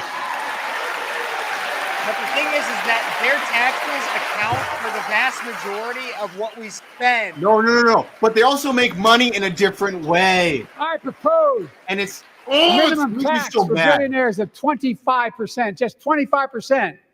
You know what that would raise? That would raise $500 billion over the next 10 years. That's not true. And That's imagine not what true. that could do for tax America. revenue would go down. Imagine a future with the affordable tax rate child goes up, care. tax revenue Millions of goes families down. can get they need to go to work to help grow the economy. Imagine a future with paid leave, because no one should have to choose between working and taking care of their sick family member. Imagine the future of home care and elder Not one care. mention of immigration. Not one And mention people of living with immigration. disabilities, so they can stay in their homes and family caregivers can finally get the pay they deserve. Tonight, let's all agree once again to stand up for seniors. Many of my friends on the other side of the aisle want to put Social Security on the chopping block. If anyone here tries to cut Social Security, Medicare, or raise the retirement The age, thing is that, like, I will stop none you. of them are actually talking about that. I think we should cut those things, but no major Republican is The actually working talking people. about that. It's an actual lie. The working people who built this country pay more into Social Security than millionaires and billionaires do. It's not fair. We have two ways to go. Republicans can cut Social Security and give more tax breaks to the wealthy. That's the proposal. That's Oh, literally no. not at all. You guys what's don't want going on. another Okay. $2 trillion tax cut? I kind of thought that's what your plan was. Well, that's good to hear. You're not going to cut another $2 trillion for the super wealthy. That's good to hear. I'll protect and strengthen Social Security and make the wealthy pay their fair share. Look,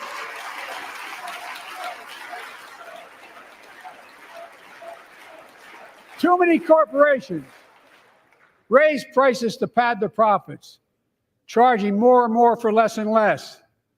That's why we're cracking down on corporations that engage in price gouging and deceptive pricing, from food to healthcare to housing. In fact, the snack companies think you won't notice if they change the size of the bag and put a hell of a lot fewer, same size bag, put fewer chips in it. No, I'm not joking. It's called shrinkflation. Pass Bobby Casey's bill and stop this. I really mean it. I really mean it. What? Like you were lying? Like you don't actually mean what you say? That's what you imply when you say "I really mean it." Is that like you knowingly Probably all lie to saw people. that commercial on Snickers bars. You get charged the same amount, and you got about, I don't know, 10% fewer Snickers in it. Look, I'm also getting rid of junk fees. Those hidden fees Oh my gosh. at the end of your bill that are there without your knowledge. My administration announced we're cutting credit card late fees from $32 to $8.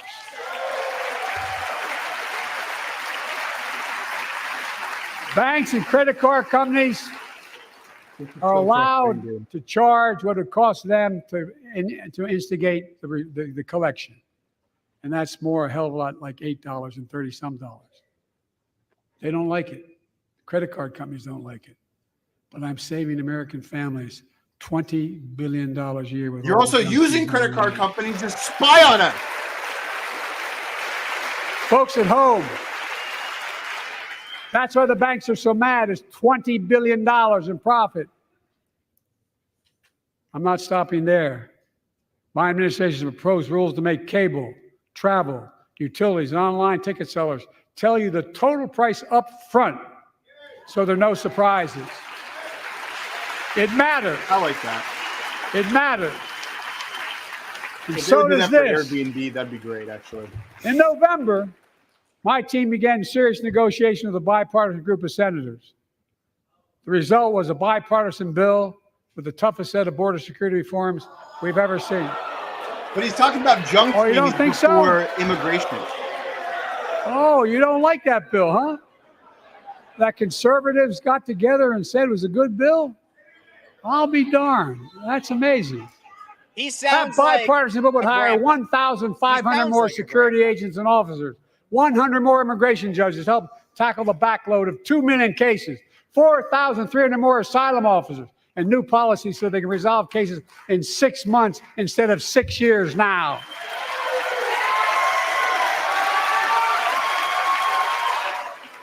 What are you against?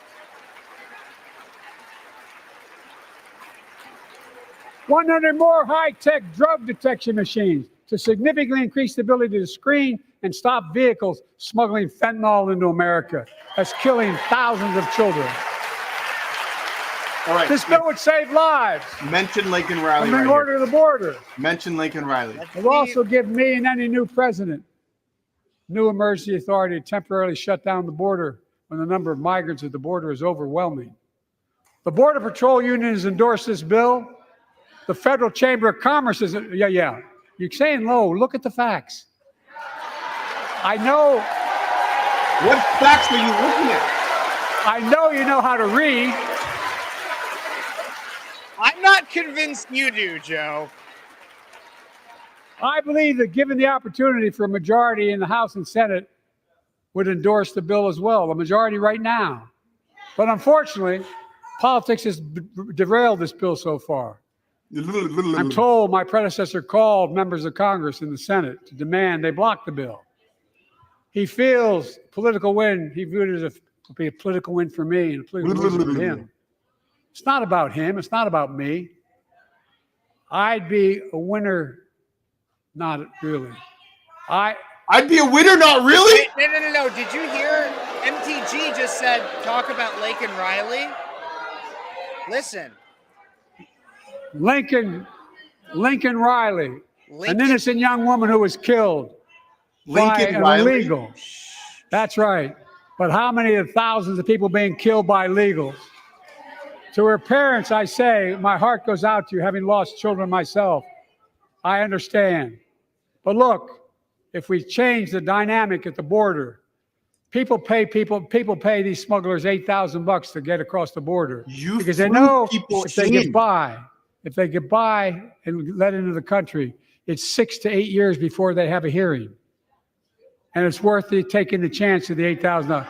But if it's only 6 weeks, the idea is it's highly unlikely that people will pay that money and come all that way, knowing that they'll be able to be kicked out quickly. Folks, I would respectfully suggest my Republican friends owe it to the American people, get this bill done. We need to act now. You've been encouraging people to come here for years. And now it's Republicans' fault? And if my predecessor is watching, instead of paying politics and pressuring members of Congress to block the bill, join me in telling the Congress to pass it. We can do it together. But that's what here's what he will not do. What? I will not demonize immigrants saying they are poison in the blood of our country. They are. I will not. separate families. I will not ban people because of their faith. Unlike my predecessor on my first day in office, I introduced a comprehensive bill to fix our immigration system. Take a look at it. It has all these and more. Secure the border, provide a pathway to citizenship for dreamers, and so much more. But unlike my predecessor, I know who we are as Americans. We're the only nation in the world with a heart and soul that draws from old and new. Home to Native Americans, and ancestors have been here for thousands of years. Home to people of every place, from every place on earth. They came freely. Some came in chains. Some came when famine struck, like my ancestral family in Ireland. Some to flee persecution, to chase dreams that are impossible anywhere but here in America. That's America. And we all come from somewhere, but we're all Americans.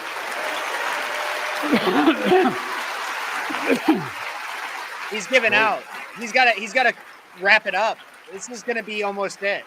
Look, folks, we have a simple choice.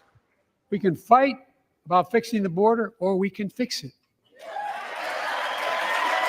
I'm ready to fix it. Send me the border bill now.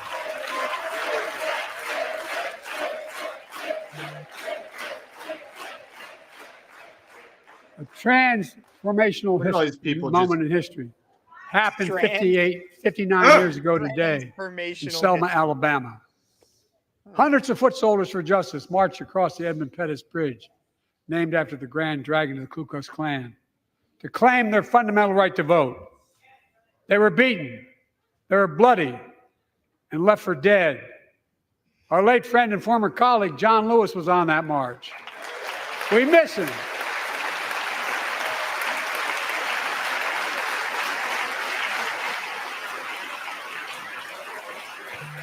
But joining us tonight are other marchers, both in the gallery and on the floor.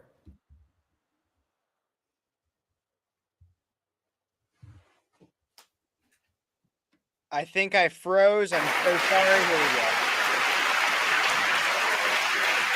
But joining us tonight are other marchers, both in the gallery and on the floor, including Betty Mae Fikes, known as the voice of Selma. The daughter of gospel singers and preachers, she sang songs of prayer and protest on that bloody Sunday to help shake the nation's conscience. 5 months later, the Voting Rights Act passed and was signed into law.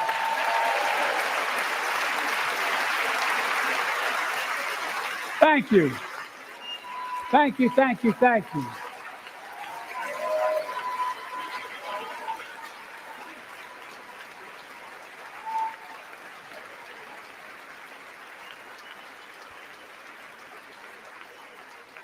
But 59 years later, there are forces taking us back in time. Voter suppression, election subversion, unlimited dark money, extreme gerrymandering. John Lewis was a great friend to many of us here, but if you truly want to honor him and all the heroes who marched with him, then it's time to do more than talk. Pass the Freedom to Vote Act, the John Lewis Voting Rights Act.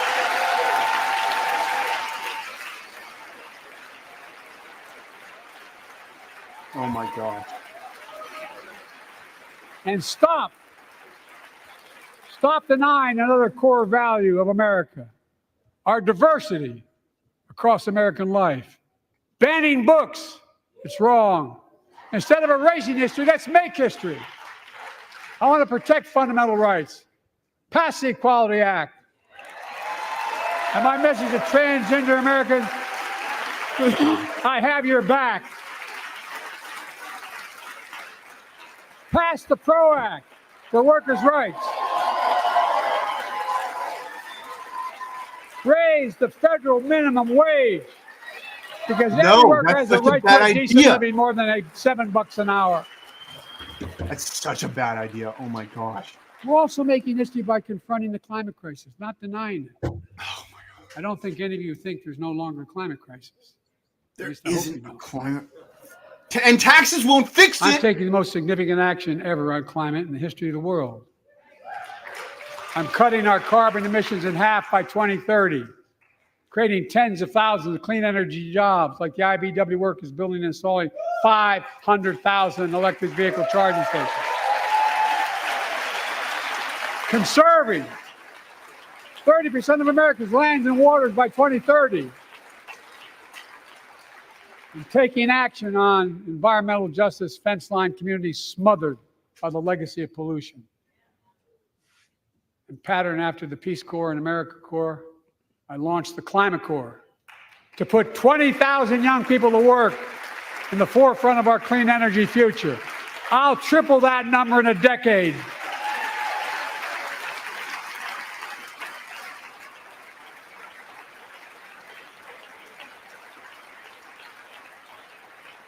To state the obvious, all Americans deserve the freedom to be safe. And America is safer today than when I took office. Year before I took office, murder rates went up 30%. 30% they went up. The biggest increase in history. It was then, through my American Rescue Plan, which every American voted against, I might add, we made the largest investment in public safety ever. Last year, the murder rate saw the sharpest decrease in history. Violent crime fell to one of its lowest levels in more than 50 years. But we have more to do. We have to help cities invest in more community police officers, more mental health workers, more community violence intervention. Give communities the tool to crack down on gun crime, retail crime, and carjacking. Keep building trust, as I've been doing by taking executive action on police reform and calling for it to be the law of the land. Directing my cabinet to review the federal classification of marijuana and expunging thousands of convictions for the mere possession, because no one should be jailed for simply using or have it on their record. Take on crimes of domestic violence. I'm ramping up the federal enforcement of the Violence Against Women Act that I proudly wrote when I was a senator, so we can finally end the scourge against women in America. He literally wanted to defund the police. Like, he's full of All kinds of violence I want to stop. With us tonight is Jasmine, whose 9-year-old sister Jackie was murdered with 21 classmates and teachers in elementary school in Uvalde, Texas. Very soon after that happened, Jill and I went to Uvalde for a couple of days. We spent hours and hours with each of the families. The closest to the border Joe ever actually goes. So everyone in this room, in this chamber, could hear the same message. The constant refrain, and I was there for hours meeting with every family. They said, do something. Do something. Well, I did do something by establishing the first ever Office of Gun Violence Prevention in the White House, that the Vice President is leading the charge. Thank you for doing it.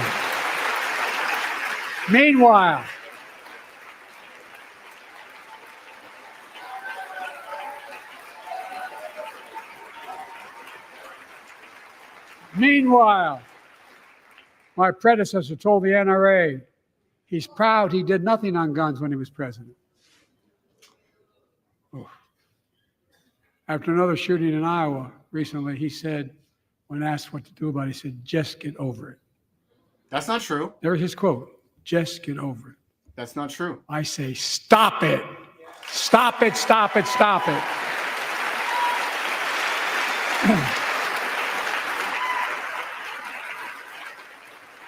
I'm proud we beat the NRA when I signed the most significant gun safety law in nearly 30 years because of this Congress. We now must beat the NRA again. I'm demanding a ban on assault weapons and high-capacity magazines.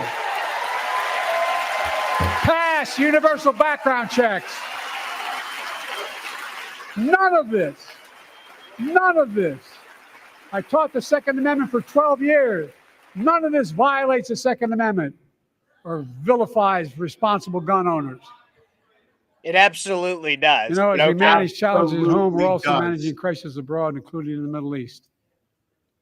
I know the last 5 months have been gut-wrenching for so many people, for the Israeli people, for the Palestinian people, and so many here in America. This crisis began on October 7th with a massacre by a terrorist group called Hamas, as you all know. 1,200 innocent people, women and girls, men and boys, slaughtered after enduring sexual violence. The deadliest day for the Jewish people since the Holocaust, and 250 hostages taken. Here in this chamber tonight are families whose loved ones are still being held by Hamas. I pledge to all the families that we will not rest until we bring every one of your loved ones home. We also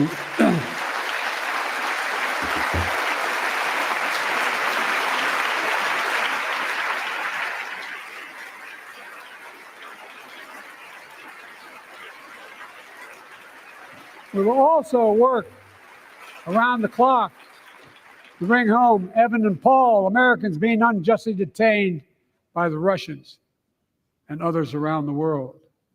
Israel has the right to go after Hamas. Hamas ended this conflict by releasing hostages, laying down arms, could end it by releasing the hostages, laying down arms, and surrendering those responsible for October 7th.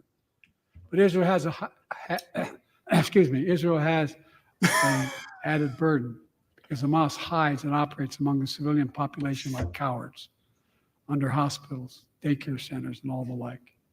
Israel also has a fundamental responsibility, though, to protect innocent civilians in Gaza.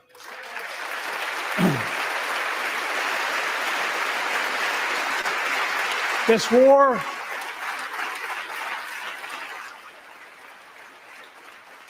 has taken a greater toll on innocent civilians than all previous wars in Gaza combined. More than 30,000 Palestinians have been killed, most of whom are not Hamas. Thousands and thousands of innocent women and children, girls and boys, also orphaned. Nearly 2 million more Palestinians under bombardment or displacement. Homes destroyed, neighborhoods in rubble, cities in ruin. Families without food, water, medicine. It's heartbreaking. I've been working nonstop to establish an immediate ceasefire that would last for 6 weeks to get all the prisoners released, all the hostages released, to get the hostages home and ease the intolerable and humanitarian crisis and build toward an enduring, something more enduring. The United States has been leading international efforts to get more humanitarian assistance to Gaza. Tonight, What do you say? I'm directing the U.S. military to lead an emergency mission to establish a temporary pier in the Mediterranean on the coast of Gaza that can receive large shipments carrying food, water, medicine, and temporary shelters. No U.S. boots will be on the ground. A temporary pier will enable a massive increase in the amount of humanitarian assistance getting into Gaza every day.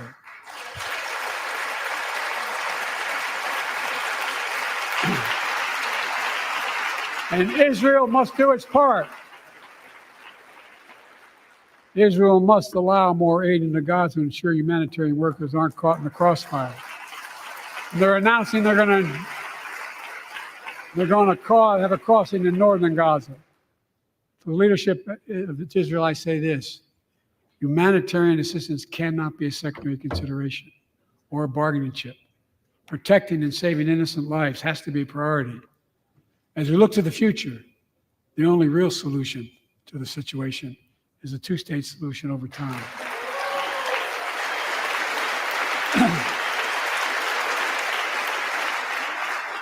And I say this as a lifelong supporter of Israel. My entire career, no one has a stronger record with Israel than I do. I challenge any of you here. I'm the only American president of Israel in wartime. But there is no other path that guarantees Israel's security and democracy. There is no other path that guarantees Palestinians can live in peace with peace and dignity. There's no other path that guarantees peace between Israel and all of its neighbors, including Saudi Arabia, with whom I'm talking. Creating stability in the Middle East also means containing the threat posed by Iran. That's why I built a coalition of more than a dozen countries to defend international shipping and freedom of navigation in the Red Sea. I've ordered strikes to degrade the Houthi capability and defend U.S. forces in the region. As Commander-in-Chief, I will not hesitate to direct further measures to protect our people and our military personnel.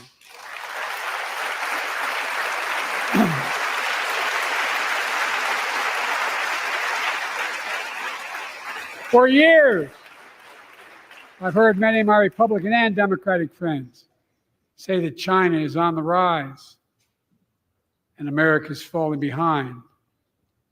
They've got it backwards. I've been saying it for over 4 years, even when I wasn't president. America's rising. We have the best economy in the world. And since I've come to office, our GDP is up, our trade deficit with China is down to the lowest point in over a decade. And we're standing up against China's unfair economic practices. We're standing up for peace and stability across the Taiwan Straits. I've revitalized our partnership and alliance in the Pacific. India, Australia, Japan, South Korea, Pacific Islands. I've made sure that the most advanced American technologies can't be used in China, not allowing to trade them there. Frankly, for all this tough talk on China, it never occurred to my predecessor to do any of that. I want competition with China, not conflict. And we're in a stronger position to win the conflict of the 21st century against China than anyone else, for that matter, than any time as well. Here at home, I've signed over 400 bipartisan bills. There's more to pass my unity agenda. Strengthen penalties on fentanyl trafficking. Unity agenda? Literally, that, all you do is blame Republicans for everything. Pass bipartisan legislation to protect our children online. Harness the promise of AI to protect us from peril. Ban AI voice impersonations and more. And keep our truly sacred obligation to train and equip those we send into harm's way and care for them and their families when they come home and when they don't.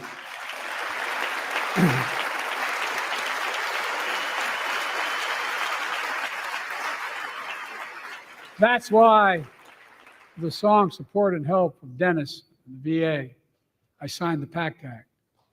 One of the most significant laws ever, helping millions of veterans exposed to toxins who now are battling more than 100 different cancers. Many of them don't come home, but we owe them and their families support. We owe it to ourselves to keep supporting our new health research agency called ARPA-H. And remind us that we can do big things, like end cancer as we know it, and we will.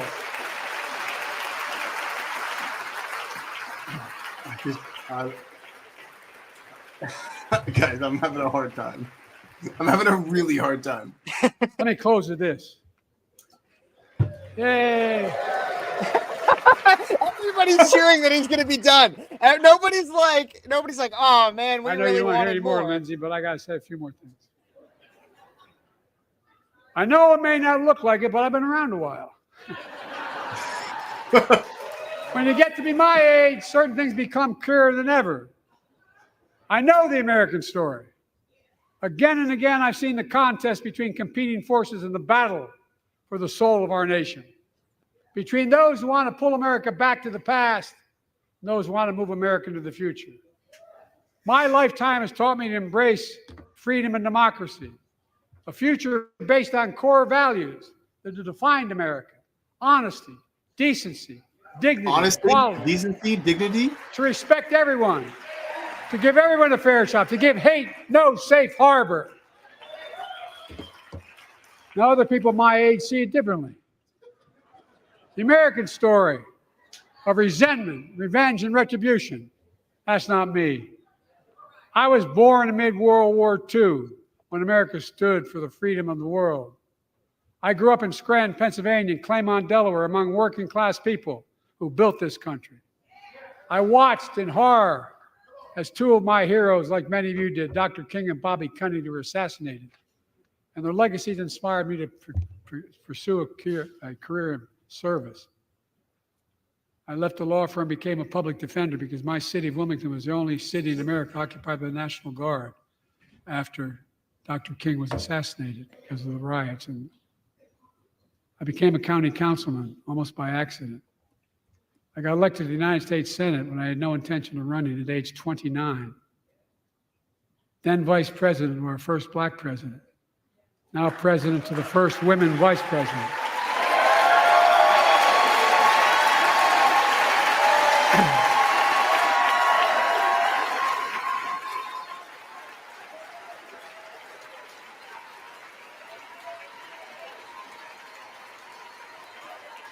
In my career, I've been told I was too young.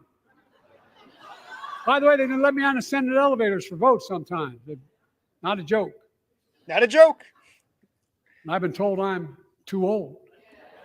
You are. Whether young or old, I've always known what endures. I've known our North Star.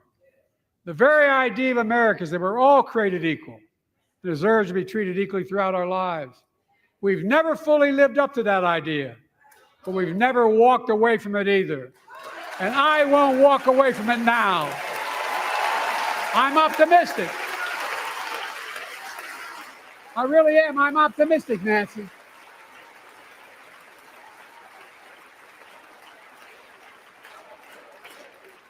My fellow Americans,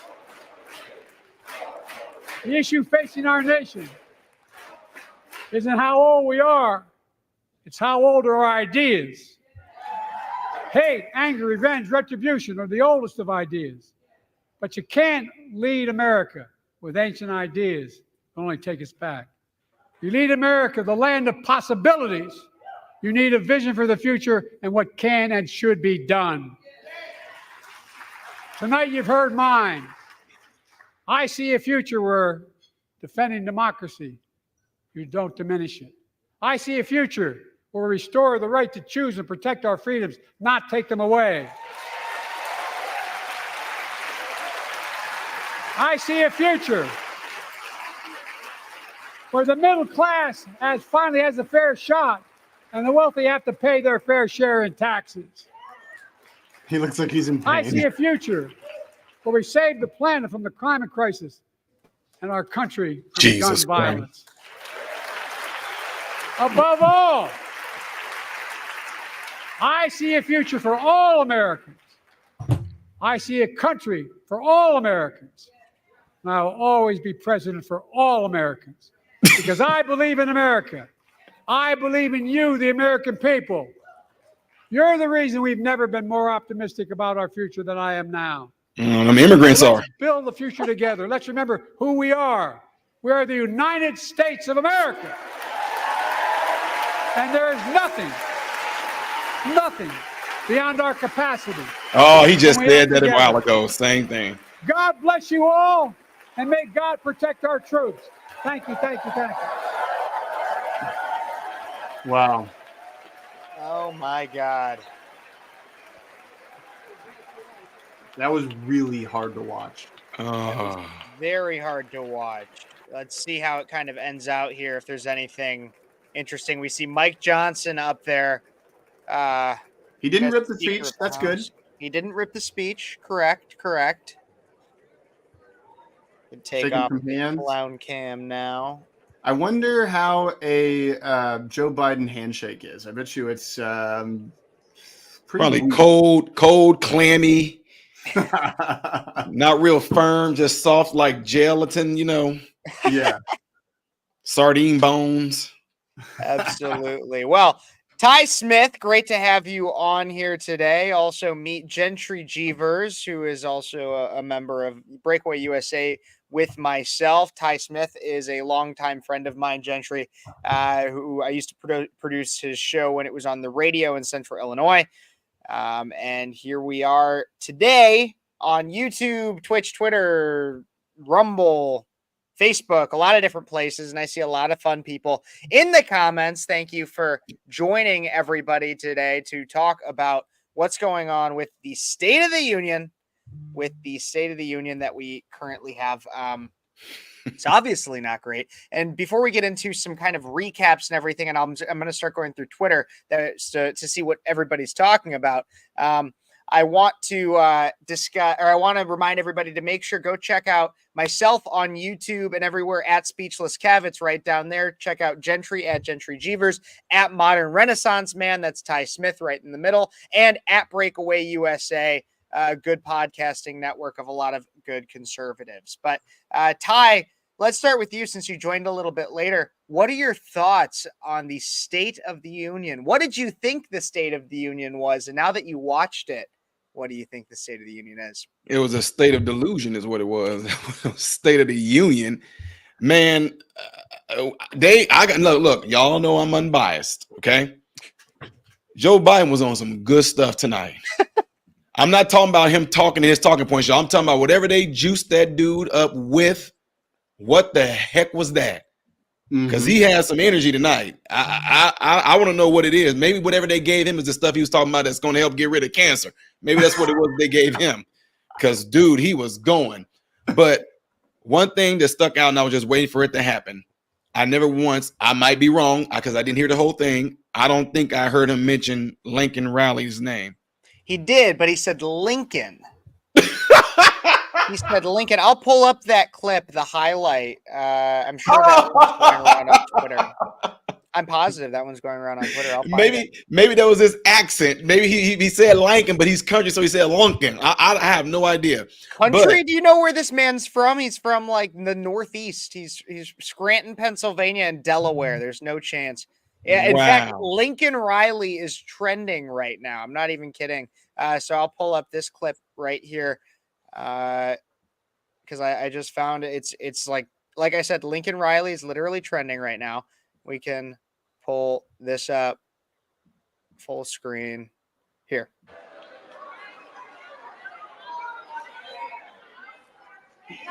Lincoln Riley. It's not funny, but it is. It's terrible. It's honestly really, really sad that that's the state of America at this current point. Is that's who is our current leader, is a man who the biggest news story that's pretty much been going around is the death of a college student at the hands of an illegal immigrant. Not just a regular death. If she was beaten to where she was unrecognizable. Yeah. What I would have loved, dude, I would have loved if the mother would have said, you know what, this is going to be our white version of an Emmett Till. I kid you not. I would have loved for her to show that picture, take the picture, show the open casket so everybody can see what the illegal did to her daughter, right?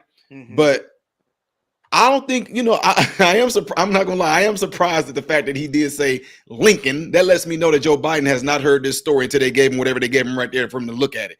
That was MTG. That was Marjorie Taylor Greene that gave him when he was walking in. Yeah. And what gets me too is that, the apple doesn't fall far from the tree with Karine Jean-Pierre when those 3 soldiers lost their lives across seas. They lost, and they were those individuals that lost their life. What the heck? So something so tragic like that. I mean, you would have thought they would have prepped him, sir. Tonight, sir. Not Lincoln, sir. You thought they would have prepped him for it at least, since that's been one of the big things that people were pissed off about, that the White House is not even doing or saying anything about this incident. And then for him to get up here and say Lincoln Riley, wow. Mm-hmm. That's another smack in the face. In fact, I even have the video right here of as Joe was walking in, this is Marjorie Taylor Greene confronting him on the issue of Lincoln Riley. Here's this. Right behind him, and I believe that's a hat that says Make America Great Again. A MAGA hat, and then there are buttons that we understand that some Republicans will be wearing, talking about the Biden border crisis. Right behind him. Say her name. She handed him a pen. You can see right here. He got the pen, and then you listen to her, and she says, "Lincoln Riley, say her name." Talking about the Biden border crisis. Yep. So that was their interaction right before the speech had began. Insane. Insane. And then he gets up there and he can't even say it. It's literally written on the button in front of him. And it's large print. It says, say her name, Laken Riley. And he still can't say Lincoln. The words are bigger than the words on the teleprompter. How? Exactly. And if you saw, especially near the beginning, he was like squinting the whole time trying to read the teleprompter. It didn't. It was insane. I don't know who that was. That wasn't Joe Biden. That was a skinwalker.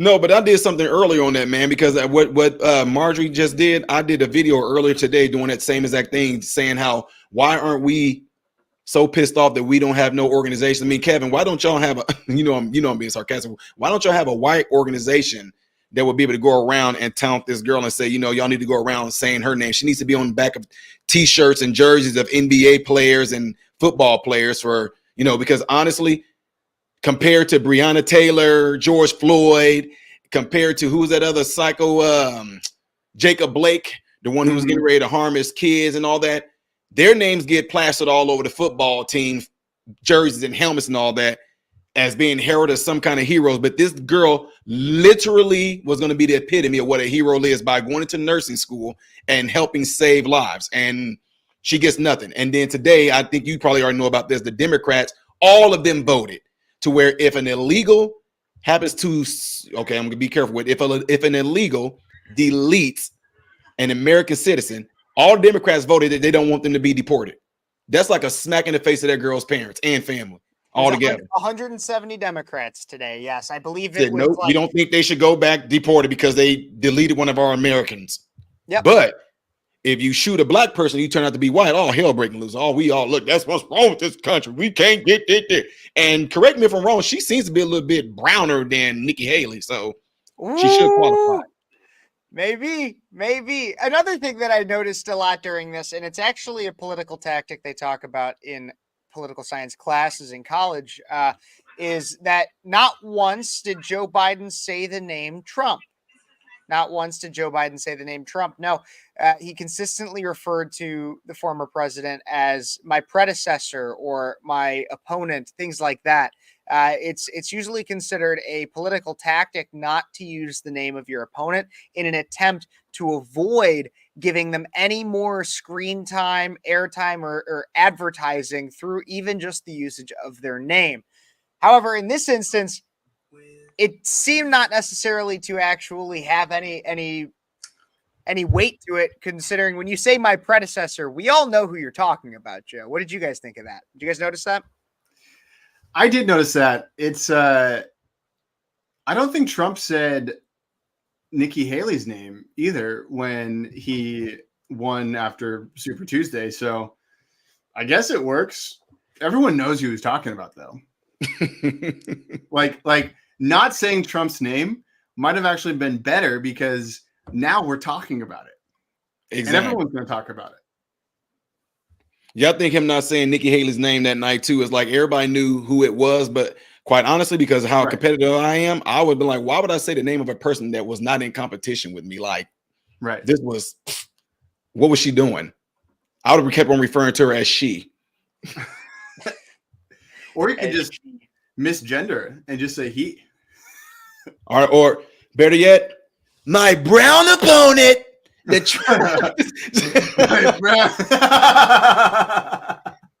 definitely would have raised some hell then. Yeah, right. I'm loving this right now. So Mike Johnson is going viral on Twitter at the current moment for the reasoning that a lot of his reactions and responses were emblematic of the American people right now. So you can see that we are all Mike Johnson. You can see the face that he's making towards Biden. Oh my gosh. There's another one here where because he just knows it's lies and more taxes. That's all it is. That's all it is. By the way, guys, I gotta hop off this stream. Great to meet you, man. Likewise, Gentry. Hopefully we'll cross paths in the future. Oh, yeah. Well, you with Kev and all that, we'll be collabing more. Oh yeah. Okay. So Ty, we'll end this out for a little bit longer here, talking about all these different reactions, especially from social media, of what is going on because of this State of the Union. As I mentioned prior to starting or prior to the beginning of the speech, it's crazy how usually this speech, like the State of the Union, is supposed to be this massive speech about how especially the last one before he runs for re-election as an incumbent, it's supposed to be about, hey, I have all these accomplishments, I'm doing so well, you need to re-elect me so I can finish what I started. Now, that's what Trump tried to do in 2020. The difficulty there was the insertion of the COVID lie by the DNC and our adversaries such as China. And so he was not able to fully grasp that. Joe Biden has very, very little working. He's had very little working directly against him for the most part, as Republicans have been so busy infighting. He has become his own worst enemy. How do you feel like he performed tonight? I told you I want some of that cancer juice, whatever he was on tonight. I mean, to me, okay, it's one of those deals where, okay, the example that I'll give is like one of the examples I talk about whenever I go to different churches and speak, right? Mm-hmm. I always say, make sure y'all pay attention to the messenger, that what he's saying, versus paying attention to his charisma or his energy, right? Yeah. So you'll get pastors to get up there and they'll just start really going in and God and this and that, and then people start clapping everything. Then we finally go, what exactly did he say? I don't know, but the fact that he was so animated and it made me feel some sort of way. But what did he actually say? So tonight, a lot of things that Joe Biden was saying, from what I heard, it was just a bunch of just bull crap. I mean, to me, you're talking about things that actually is something that Americans are not even really caring about. You know, we got infrastructure and we have one of the best, and then our energy, and I want to protect the climate, people from the climate. Dude, what about the border right now? You know, what about you talking about the best economy? That's not where a lot of us Americans are seeing. You talking about we want to show the middle class, and it's like actually the middle class is like kind of gone right now. So I don't know what he's talking about. That's what I'm saying. You know, somebody gave him some bullet points, or I don't know if it's a teleprompter there from just to hit on something, to just say things in such a way and try to really, you see, come on, when is he ever that? It's always that's how we see him 90% of the time. So what I'm saying therefore is that teleprompter that gave him those little cues that he needed to say, and make sure you say it with energy, make people sit there and clap. It can actually give off this type of euphoria-like type feeling that he actually said something of significance when he didn't. Absolutely. There was even a few times in which he went off teleprompter in ways that seemed a little odd. Some of which had to do with the quote unquote bipartisan border bill that some in Congress had, and the national security bill that some in Congress were going back and forth on, especially Republicans. And he kind of took jabs at the Republicans in a way that almost seemed troll-like. Did you see that? I didn't catch that part. No, maybe I could find the clips of it, but he was doing that. He also had a lot of his most famous gaffes consistently. Here's one that I'll pull up. Apparently, he says the threat to democracy must be defended. We must be honest. The threat to democracy must be defended.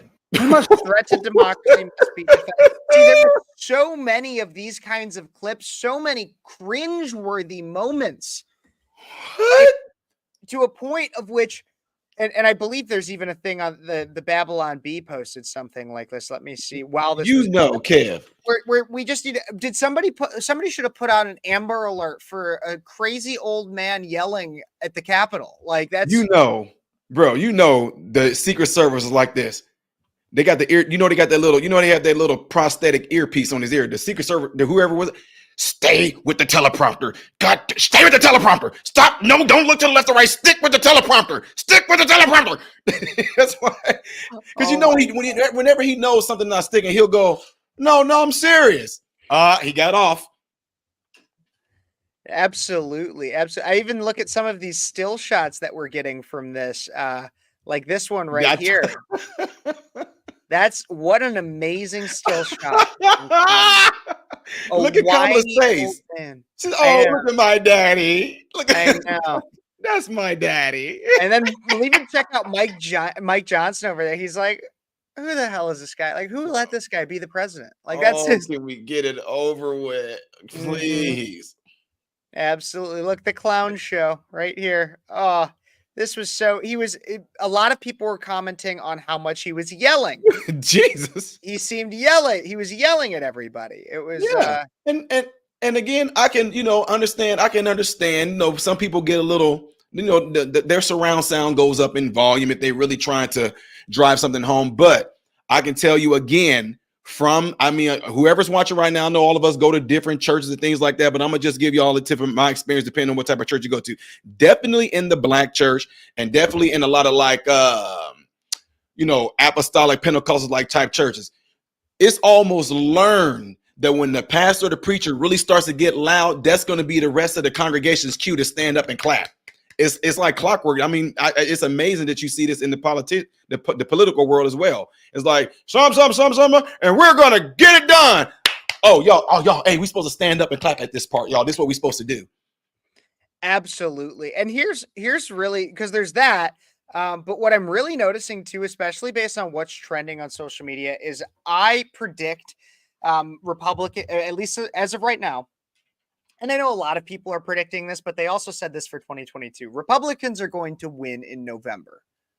And everybody said that in 2022. It was more like a red puddle when we predicted a red wave. In 2024, it's a little bit different. Right now, we are controlling the narrative.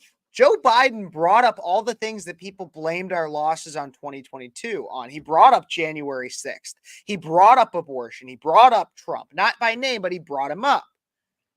He brought up all these things. But right now, the things that are trending, Lincoln, Laken Riley, Mike Johnson, yelling, old man, feeble, things like that. Nobody is talking about abortion. Very few are talking about Roe v. Wade. And if they are, it's only for the fact that Biden sounded, honestly, incomprehensible. Nobody is talking about this as if he's doing a good job. And anybody who thinks or who's discussing the fact that he was able to get sentences out, period, says he was able to do so because they must have pumped him full of drugs. Yes. That's what I'm saying. It's like, honestly, I mean, the first thing you noticed when we started talking about this, the first thing I noticed is that I don't know how, like, Joe Biden must have like siphoned something out of me because he seemed to have my type of energy, and I'm trying to figure out where it came from. but no, that's what I'm saying. If the polls and the statistics that led up before we even did the State of Union is showing what Americans are feeling, when you have it to where overwhelmingly majority of people are saying, we don't want this dude to run. He's too old to run.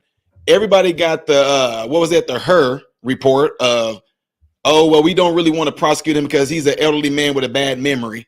People. I think right now people are done. People are not. They're going to see through the BS. You can get up there and yell and scream all you want to, but when that TV channel turns off, people still got to go back to their lives and go, hey, I'm still broke. Hey, I'm still struggling. Hey, gas is absolutely ridiculous. Hey, look how much it's costing to get food. Hey, do we even got baby formula? Because that just kind of, maybe we do have baby formula again. So all those things are going to happen. And that's why I say I got to keep on relating it back to, as being a minister and everything, I got to relate it back to a lot of things that happens within the church world, is that the pastor, the preacher can get up there and say so much stuff in such a charismatic way with energy and get the people feeling good and they clapping their hands and all this. But then when they go back home, what change really happened? What's going to happen next week? What does my tomorrow look like? What does my next month look like? I'm still dealing with this stuff. And just because you said something that sounded good and all that is not going to change anything, because now you're saying what you want to do, but you had 4 years to try to do that too. And within this 4 years, I don't know anyone besides rich people who can say, yeah, the economy, and yeah, our borders, I feel protected.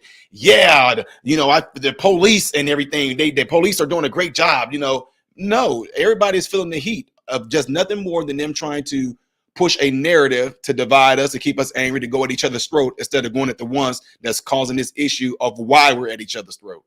Absolutely. And here's the thing too, Ty, is there was actually some accomplishments from Joe Biden you might not have even known existed.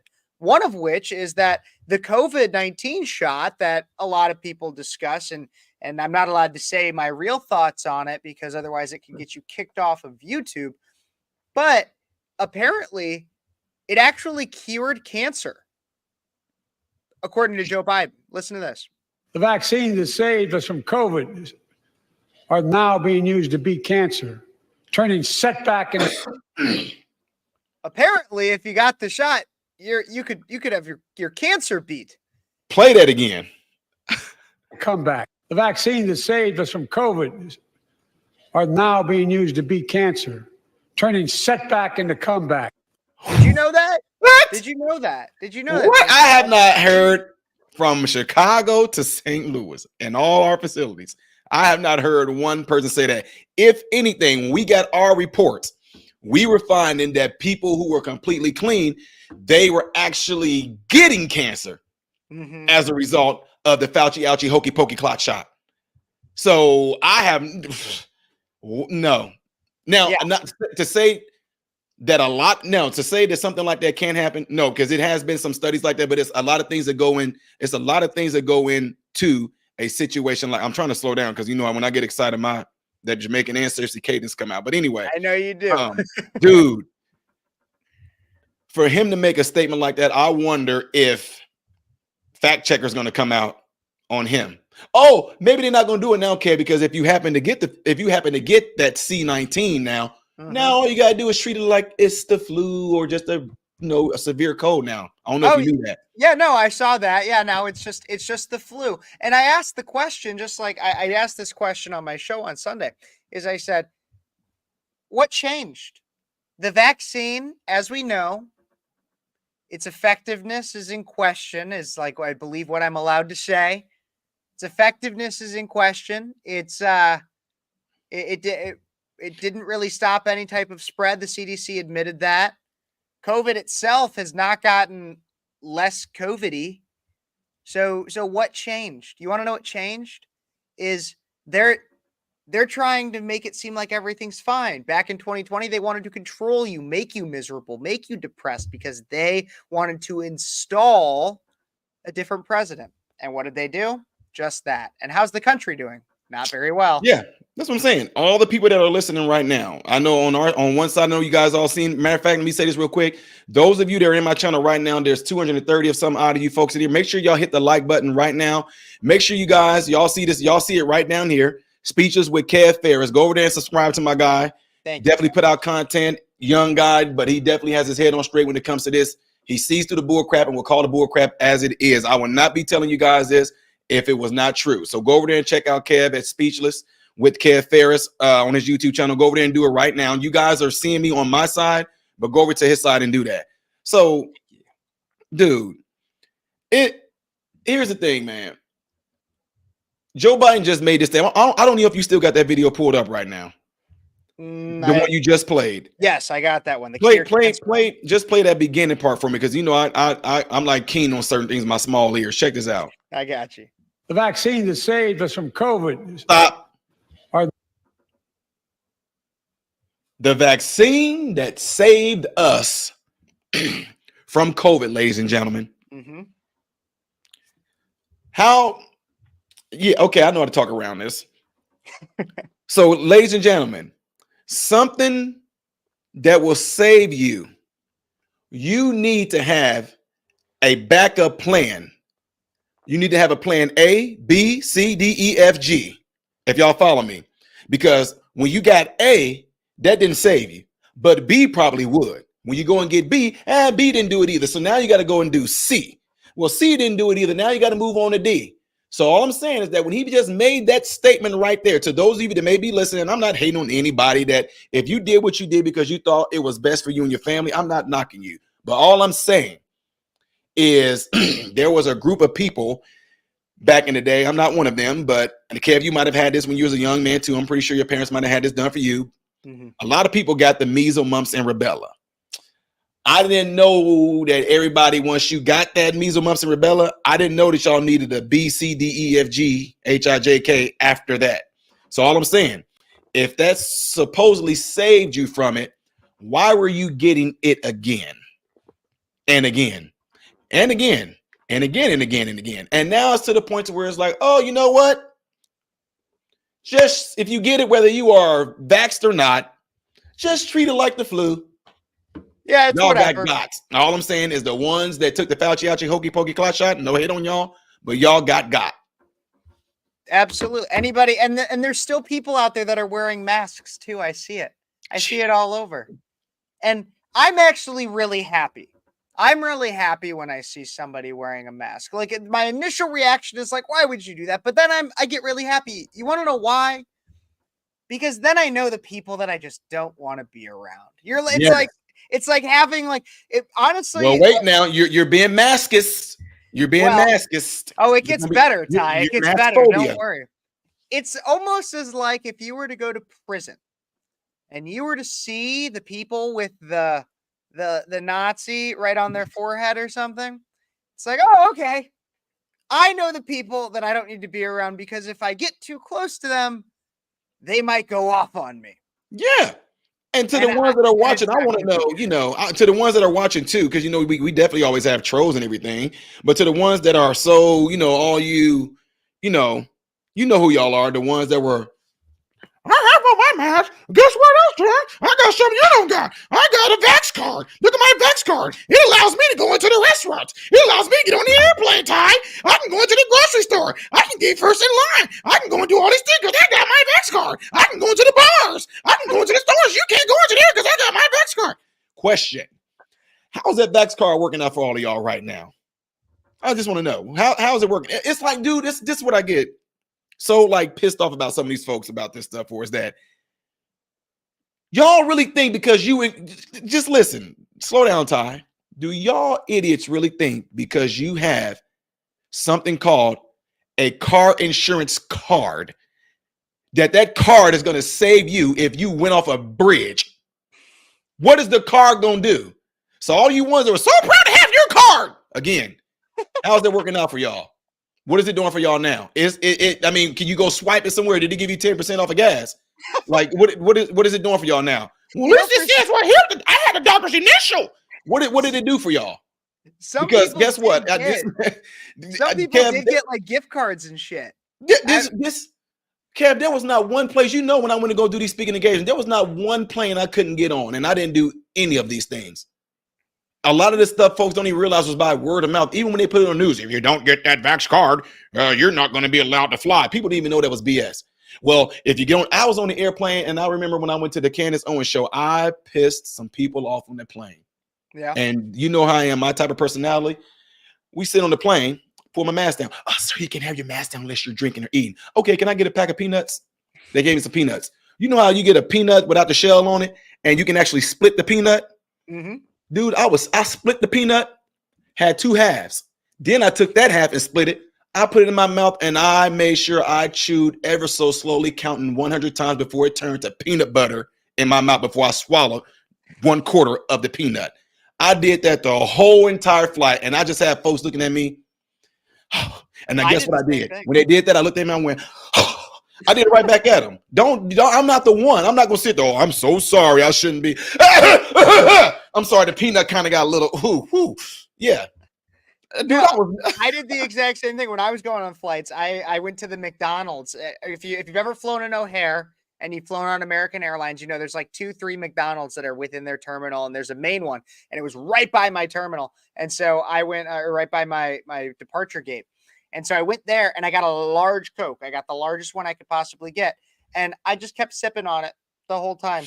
I was just like, it was out. It was out like halfway through the flight, but I was like, no, I was just going to keep sipping on it because I didn't want to have to do any of the stupid mask crap. But here's the thing is, whether it's masks or it's the vaccine card or it's simply their presentation, liberals seem to have a fascination with ensuring that everyone knows that they're a wacko at all times. It could be the mask, it could be the jab card, it could be anything like that. Or it could be, as you mentioned, oftentimes the snow cone color hair. Yes, the snow cone color hair social justice warrior crew. Yep. And they all have to, everybody's got to know all the time that you're in some way associated with that. Or they wear the weirdest outfits. You'll have men in skirts and stockings and just crying, seeking attention You mentioned the O'Hare Airport. There was somebody there when I went there that had it. I'm not kidding you.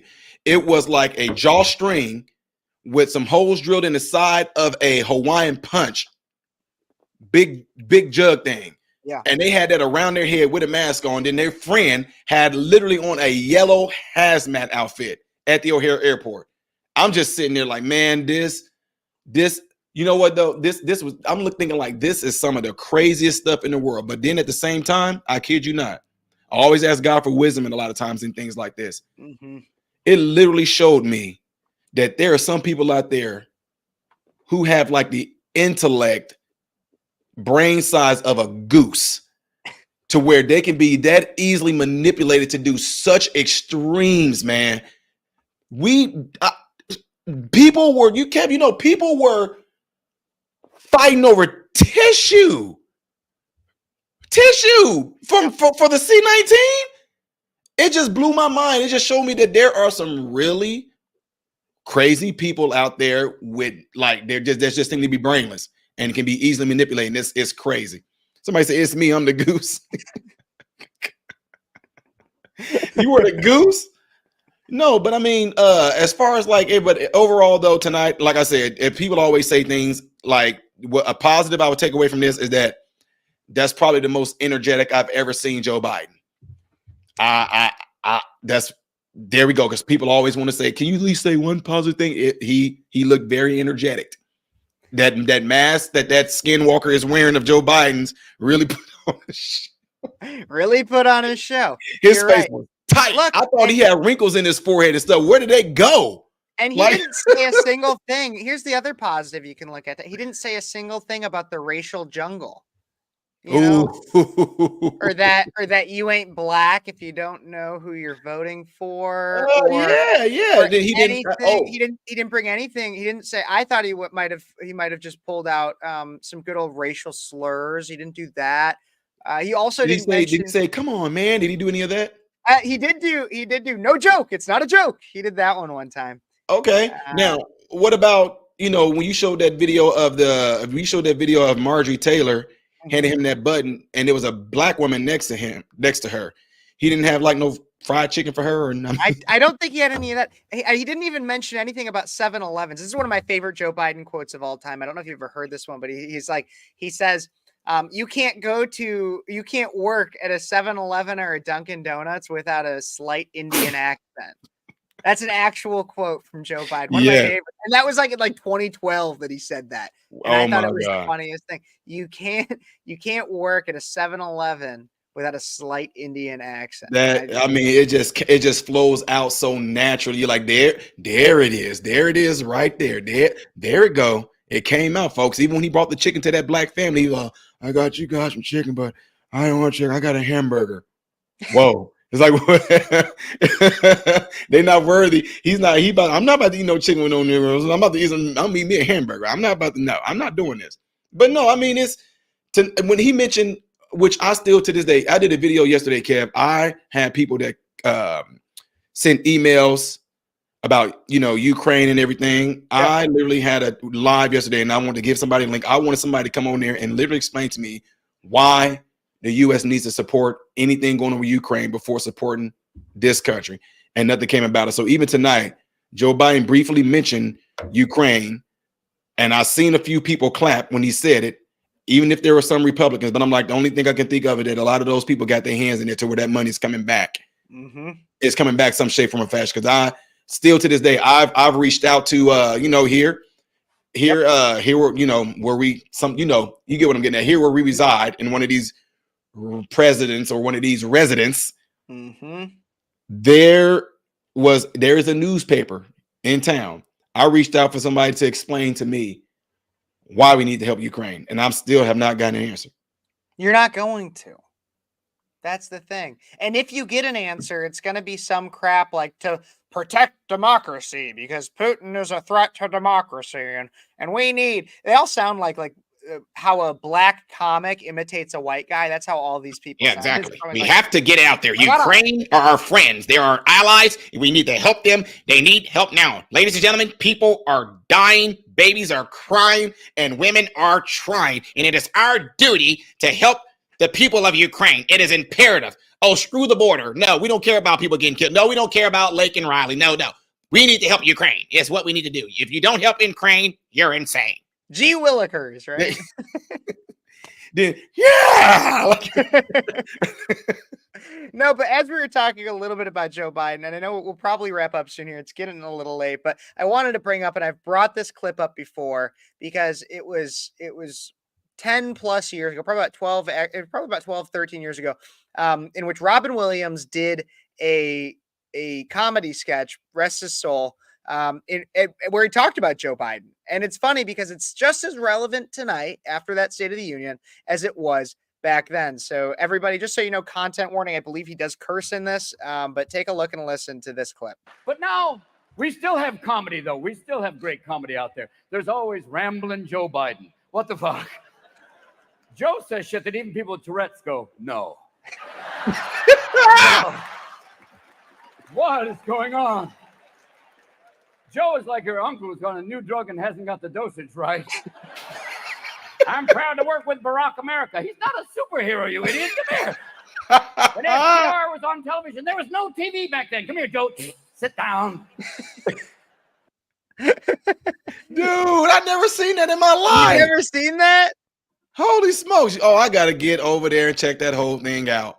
Yeah, I know. It was ahead of its time. Like, again, God bless. This was before Robin presidency? Robin Williams actually died of suicide back in like 2014. Wow. And he was already calling it on Joe Biden then? Yep. And so this was back in like 2012, 2010 when Joe Biden was the vice president. Holy smokes. I can't believe you've never seen that before. No.